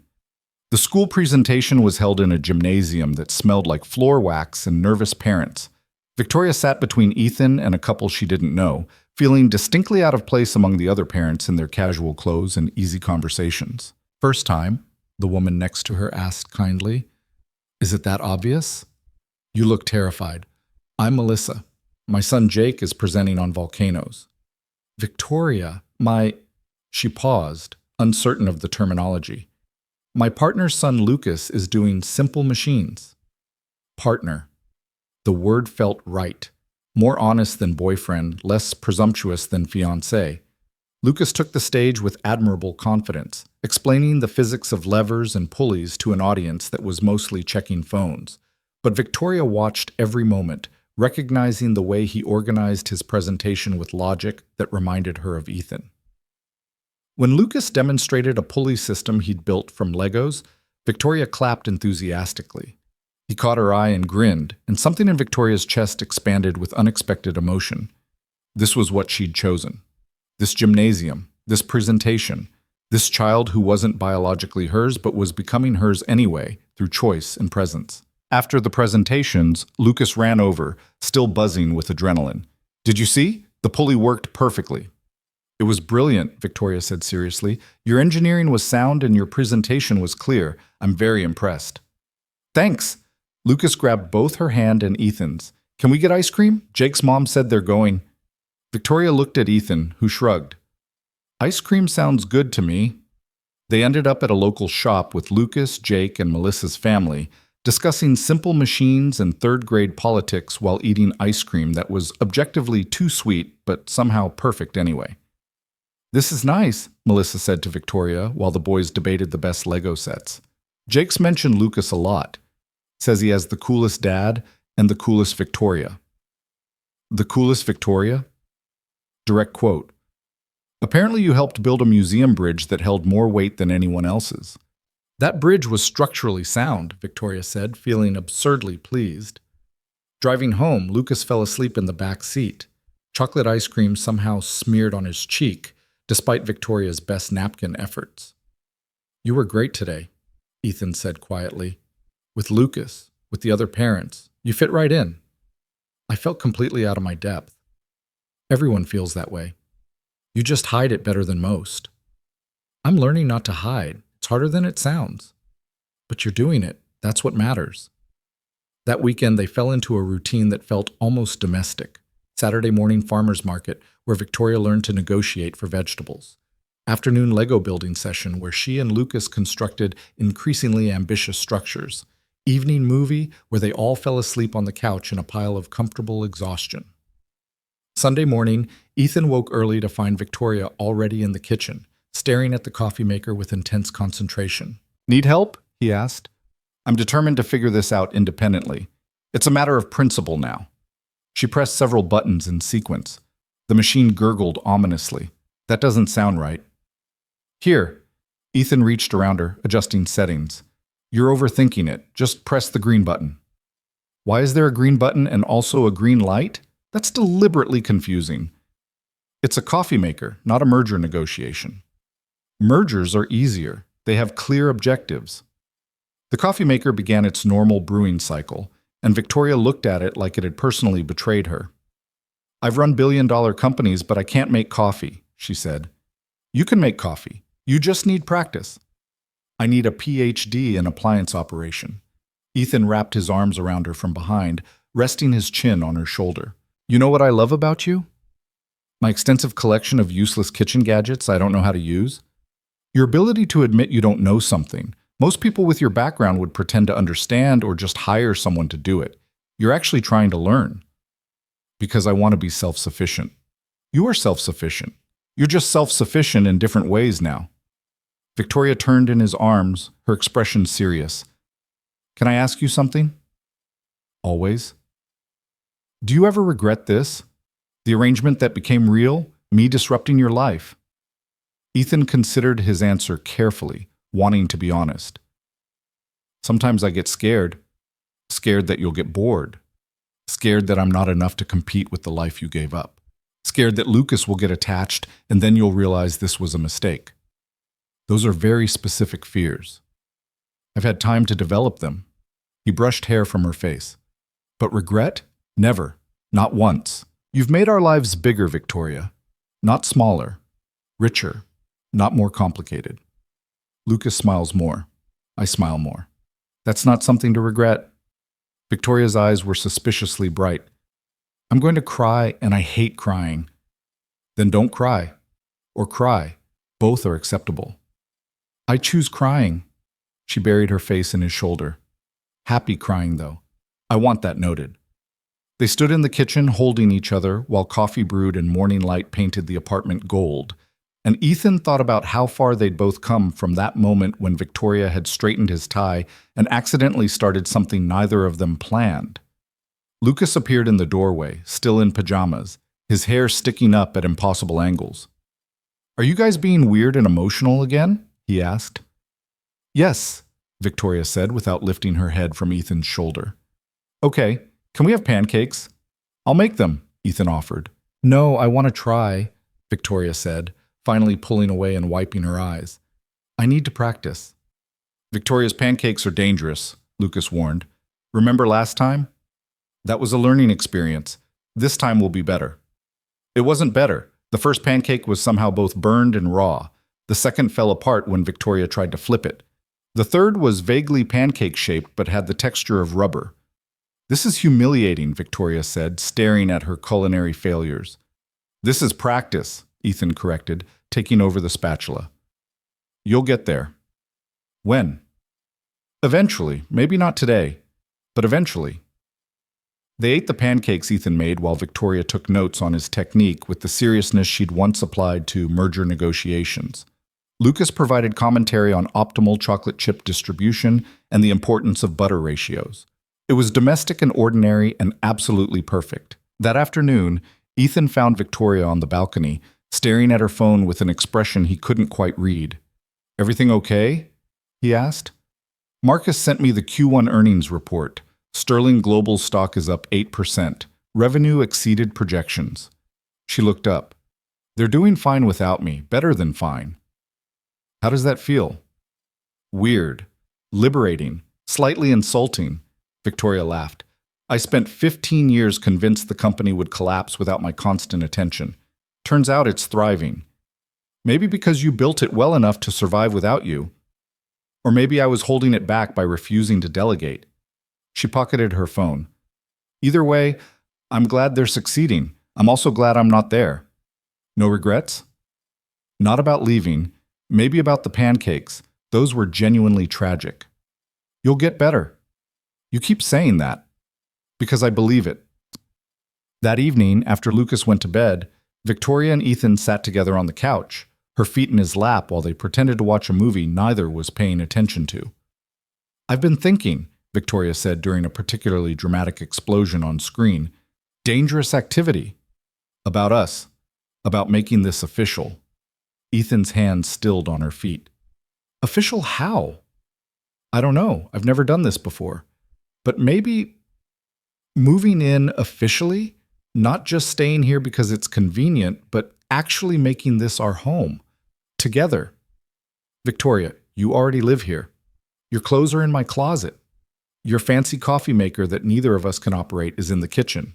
You're already home. But we never discussed it. Never made it a conscious decision. I want to choose this intentionally, not just drift into it. Ethan pulled her closer. Okay, then let's choose it. Intentionally. You, me, and Lucas. This apartment, this life. All of it. With the understanding that I'll probably mess up a lot. That I'm still learning how to be a partner and a parental figure and a person who exists outside of corporate structures. With the understanding that we'll both mess up. That's what people do. We mess up and figure it out and keep trying. Victoria kissed him, slow and certain, and when they pulled apart, she was smiling in a way that made her look younger. Okay, she said. Let's do this. Do what specifically? Build a life, for real. No contracts, no arrangements, just us figuring it out together. Sounds terrifying. Absolutely terrifying, Victoria agreed. I'm in anyway. Me too. The next morning, Victoria woke to the smell of pancakes and the sound of Lucas singing in the shower. She lay in bed for a moment, taking inventory of her new life. Modest apartment instead of penthouse, regional office instead of corporate headquarters, family breakfast instead of working through meals. By objective measures, she'd downgraded everything. By every measure that actually mattered, she'd never been richer. She got up and found Ethan in the kitchen, making pancakes with practiced ease. He'd clearly been up for a while. Coffee was made, the table was set. Lucas's lunch was already packed for school. Morning, he said when he saw her. I made coffee.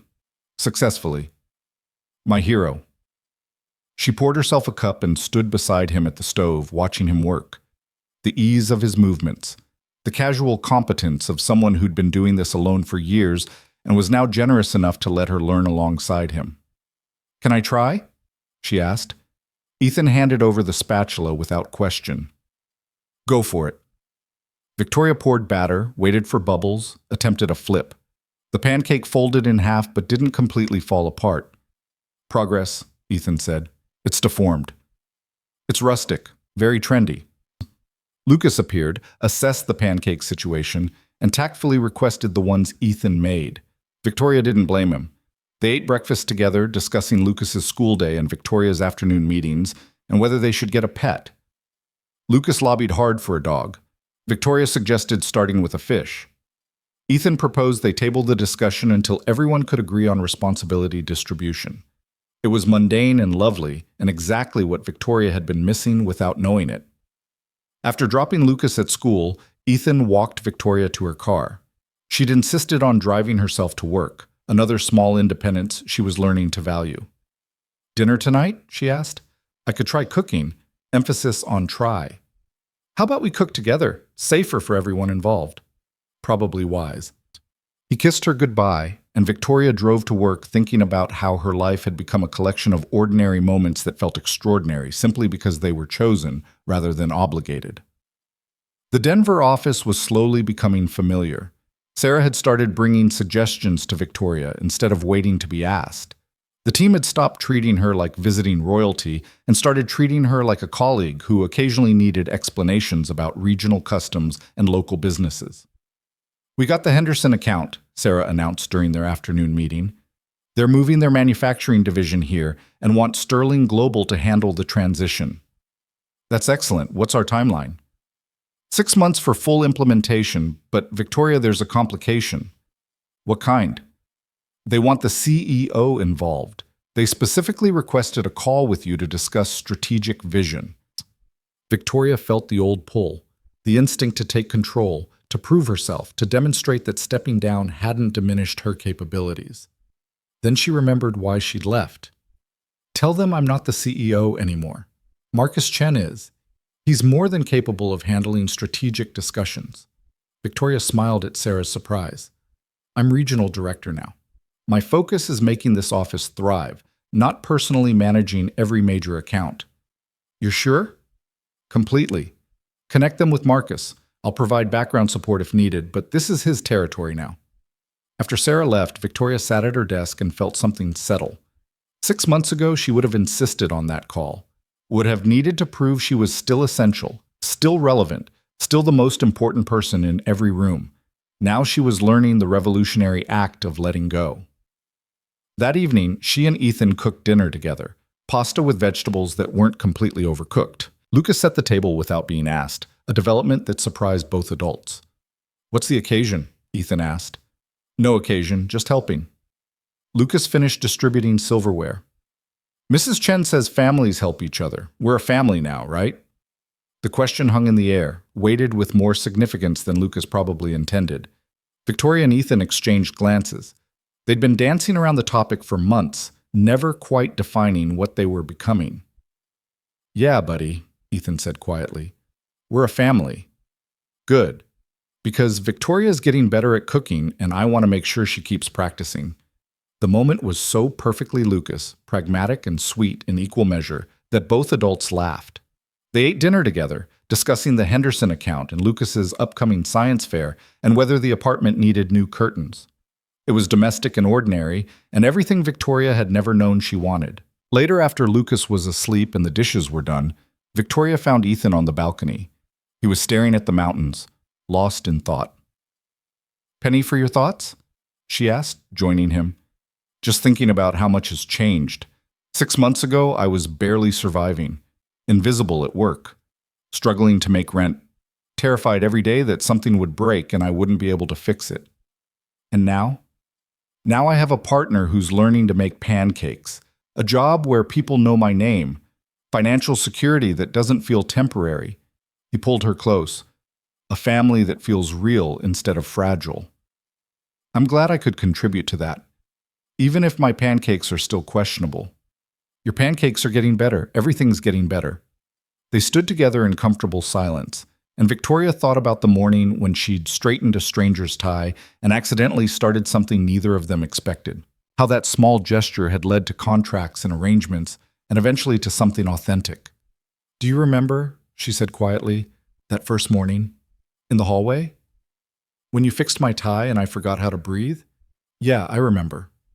I knew something changed in that moment. I just didn't know what." Victoria looked up at him. "I think I recognized something in you. Someone else who was pretending, playing a role instead of being themselves. And now? Now we're both trying to figure out who we actually are without the roles." She smiled. "It's terrifying and wonderful." "That seems to be our theme. I wouldn't have it any other way." 6 months passed in a blur of ordinary miracles. Victoria learned to make pancakes that didn't require tactical disclaimers. Lucas's vocabulary expanded to include phrases like strategic planning and work-life balance because he absorbed everything. Ethan got promoted at work. Nothing dramatic, just recognition that he'd been overlooked for too long. The Denver office thrived under Victoria's leadership. She hired smart people and trusted them. She delegated instead of controlling. She left work at reasonable hours and discovered that the sky didn't fall when she prioritized life over labor. Her mother eventually called 8 months into the silence. The conversation was stiff, Formal, but it was contact. Progress measured in inches rather than miles, but progress nonetheless. "You seem well," Eleanor said, her tone suggesting this was somehow disappointing. "I am well." "And the arrangement with that man and his child?" "Ethan. His name is Ethan, and yes, we're very happy." "I see." A pause. "Your father would have been appalled." "Maybe. Or maybe he would have understood that building a life matters as much as building an empire." Victoria kept her voice gentle. "Either way, I'm at peace with my choices." They didn't reconcile exactly, but they stopped actively fighting, which felt like victory. One Saturday morning, 9 months after moving to Denver, Victoria woke to find Ethan already awake, watching her with an expression she couldn't quite read. "What?" she asked, suddenly self-conscious. "I've been thinking. Also dangerous. About us. About this family we've built." He propped himself up on one elbow. "About making it official." Victoria's heart stuttered. "Official how?" Instead of answering, Ethan reached into his nightstand and pulled out a small box. "I know this is probably backwards," he said. "I know we technically already live together and we're already a family and a ring doesn't change any of that. But I want you to have something that says you're chosen, intentionally, permanently."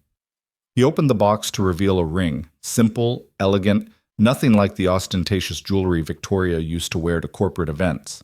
"It's not a billionaire-sized diamond," Ethan said, suddenly nervous. "It's what I could actually afford. If you hate it—" "I love it," Victoria interrupted, her voice thick with emotion. "It's perfect." "Yeah?" "Yeah." She held out her hand and he slipped the ring onto her finger with hands that shook slightly. "Although I should warn you, I have no idea how to plan a wedding. I'll probably try to create spreadsheets and efficiency models. We'll figure it out together, like everything else." "That sounds perfect." They lay together in comfortable silence until Lucas's voice carried from the hallway. "Are you guys being weird again? Because I'm hungry." "We're engaged," Victoria called back. "Is that weird enough?" Lucas appeared in the doorway, considered this information, and nodded. "That's pretty weird, but good weird. Can we have pancakes to celebrate?" "Absolutely," Ethan said. "Can Victoria make them?" "I don't know if we want to risk food poisoning on such a special day," Victoria said. "You're getting better," Lucas said generously. "Last week's were almost not burned." They made pancakes together, Ethan supervising, Victoria attempting, Lucas providing commentary. The pancakes were imperfect but edible, which Victoria decided to interpret as a metaphor for her entire life now. Later that day, they went to the park where Victoria had first watched Lucas make friends, and realized she wanted this life. They sat on the same bench, watching Lucas climb the same structures, but everything felt different now, more solid, more real. "I never thought I'd be here," Victoria said quietly. "Engaged to a man I met during a fake arrangement, planning a wedding instead of a merger, measuring success in pancake quality instead of quarterly earnings. Regrets? Not even a little." She leaned against him. "Although I reserve the right to panic about wedding planning. We could elope, skip the whole thing." "We could, but Lucas would be disappointed. He's already planning his outfit, apparently." "He told you that?" "He has opinions, strong ones, about color coordination and whether bow ties are too fancy." Ethan laughed. "He's your son already, opinionated and detail-oriented." "Our son," Victoria corrected softly. The words settled between them, true in ways that biology couldn't capture. Lucas had chosen Victoria as much as she'd chosen him. Their family wasn't traditional, but it was theirs. That evening, they told Lucas officially about the engagement. He responded with the pragmatism of someone who'd already accepted Victoria as permanent. "Does this mean you're my stepmom now?" "Eventually, yes," Victoria said, "if that's okay with you." Lucas considered this seriously. "Can I call you Victoria still? Stepmom feels weird." "You can call me whatever feels right." "Oh, okay, then I'll stick with Victoria." He paused. "But you're still my family mom, just so we're clear." "Crystal clear," Victoria managed, her throat tight. "Good. Now can we discuss the wedding cake? Because I have thoughts about chocolate versus vanilla." The wedding planning became a family project. Lucas insisted on being involved in every decision, from cake flavors to flower arrangements to whether they should have a DJ or a band. Victoria made spreadsheets because of course she did, but she also learned to let go when things didn't follow the plan. They decided on something small and intimate. Just close friends, a few colleagues, and the family that mattered. Eleanor was invited but didn't RSVP, which Victoria chose to interpret as progress toward acceptance rather than active rejection. The ceremony was held in a small garden venue with mountain views. Lucas was ring bearer, taking his responsibilities with appropriate seriousness. Marcus Chen flew out from headquarters, still slightly in awe that his former CEO had chosen this life. "You look happy," he said to Victoria before the ceremony. "I am happy. Turns out that's possible." "Who knew?" "Not me, but I'm learning." The ceremony itself was simple. Ethan's vows were sweet and honest, promising partnership and patience and pancake-making supervision. Victoria's were more awkward. She'd rewritten them 17 times before accepting that vulnerability didn't have a polished version. "I spent my entire adult life building armor," she said, her voice shaky but clear, "convincing myself that being strong meant being alone, that success meant sacrifice, that love was a liability I couldn't afford." She looked at Ethan, then at Lucas standing beside him. "You taught me I was wrong, that being strong means being honest, that real success includes the people you love, that love isn't a liability, it's the only thing that actually matters." Lucas was crying. Ethan was crying. Victoria was definitely crying, though she tried to maintain some dignity.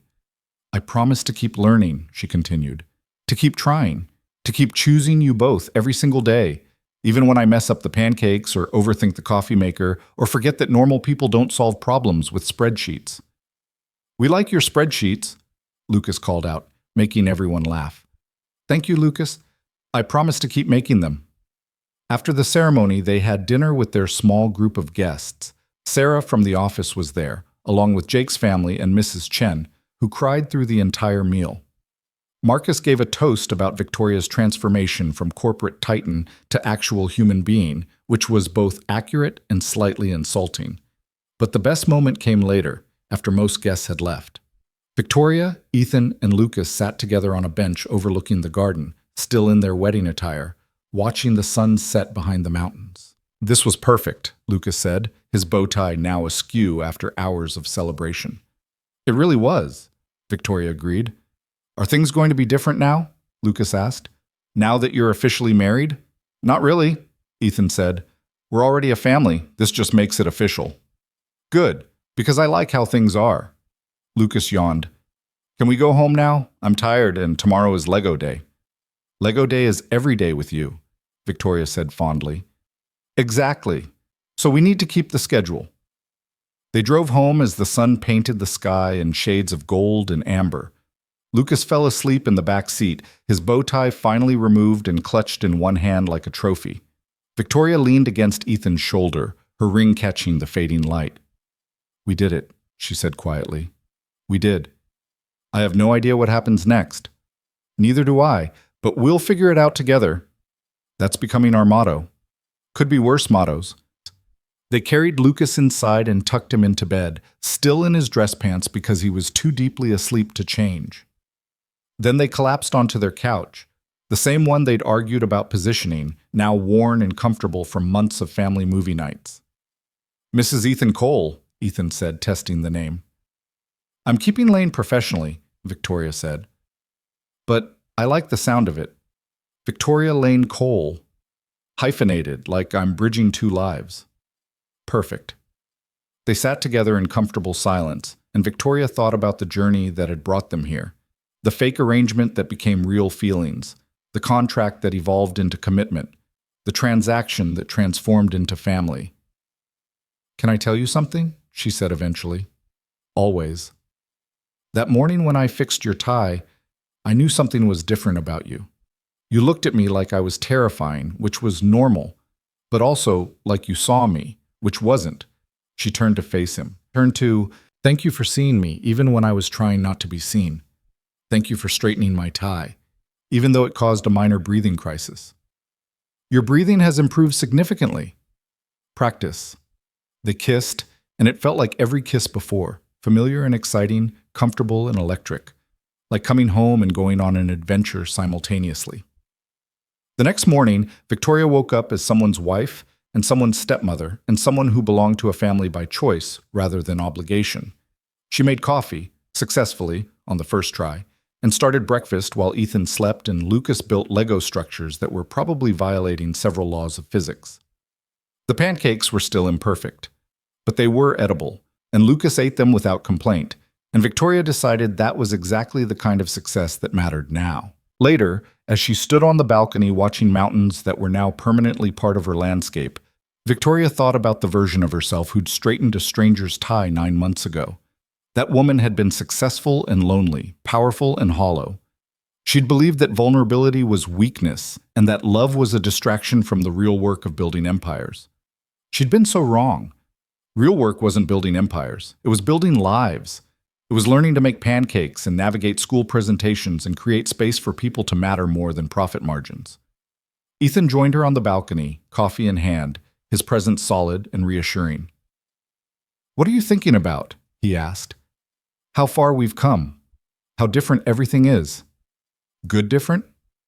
"The best different," she smiled, although I reserve the right to occasionally miss the simplicity of corporate mergers. They were simpler than family life. Significantly, mergers have clear metrics. Family is all improvisation and hoping you don't completely mess up the people you love. "You're doing great at the improvisation." "I'm getting there." She leaned against him. "We're getting there. Together." From inside, Lucas called out that he'd finished the Millennium Falcon and needed them to inspect it immediately. They went inside together, abandoning coffee to admire Lego engineering that defied conventional construction logic. And as Victoria sat on the floor helping Lucas plan his next project, while Ethan documented everything with unnecessary photographs, she realized this was it. This was the life she'd been missing. Not flashy, not powerful, not impressive by the standards she'd spent decades chasing. Just real, just honest, just exactly enough.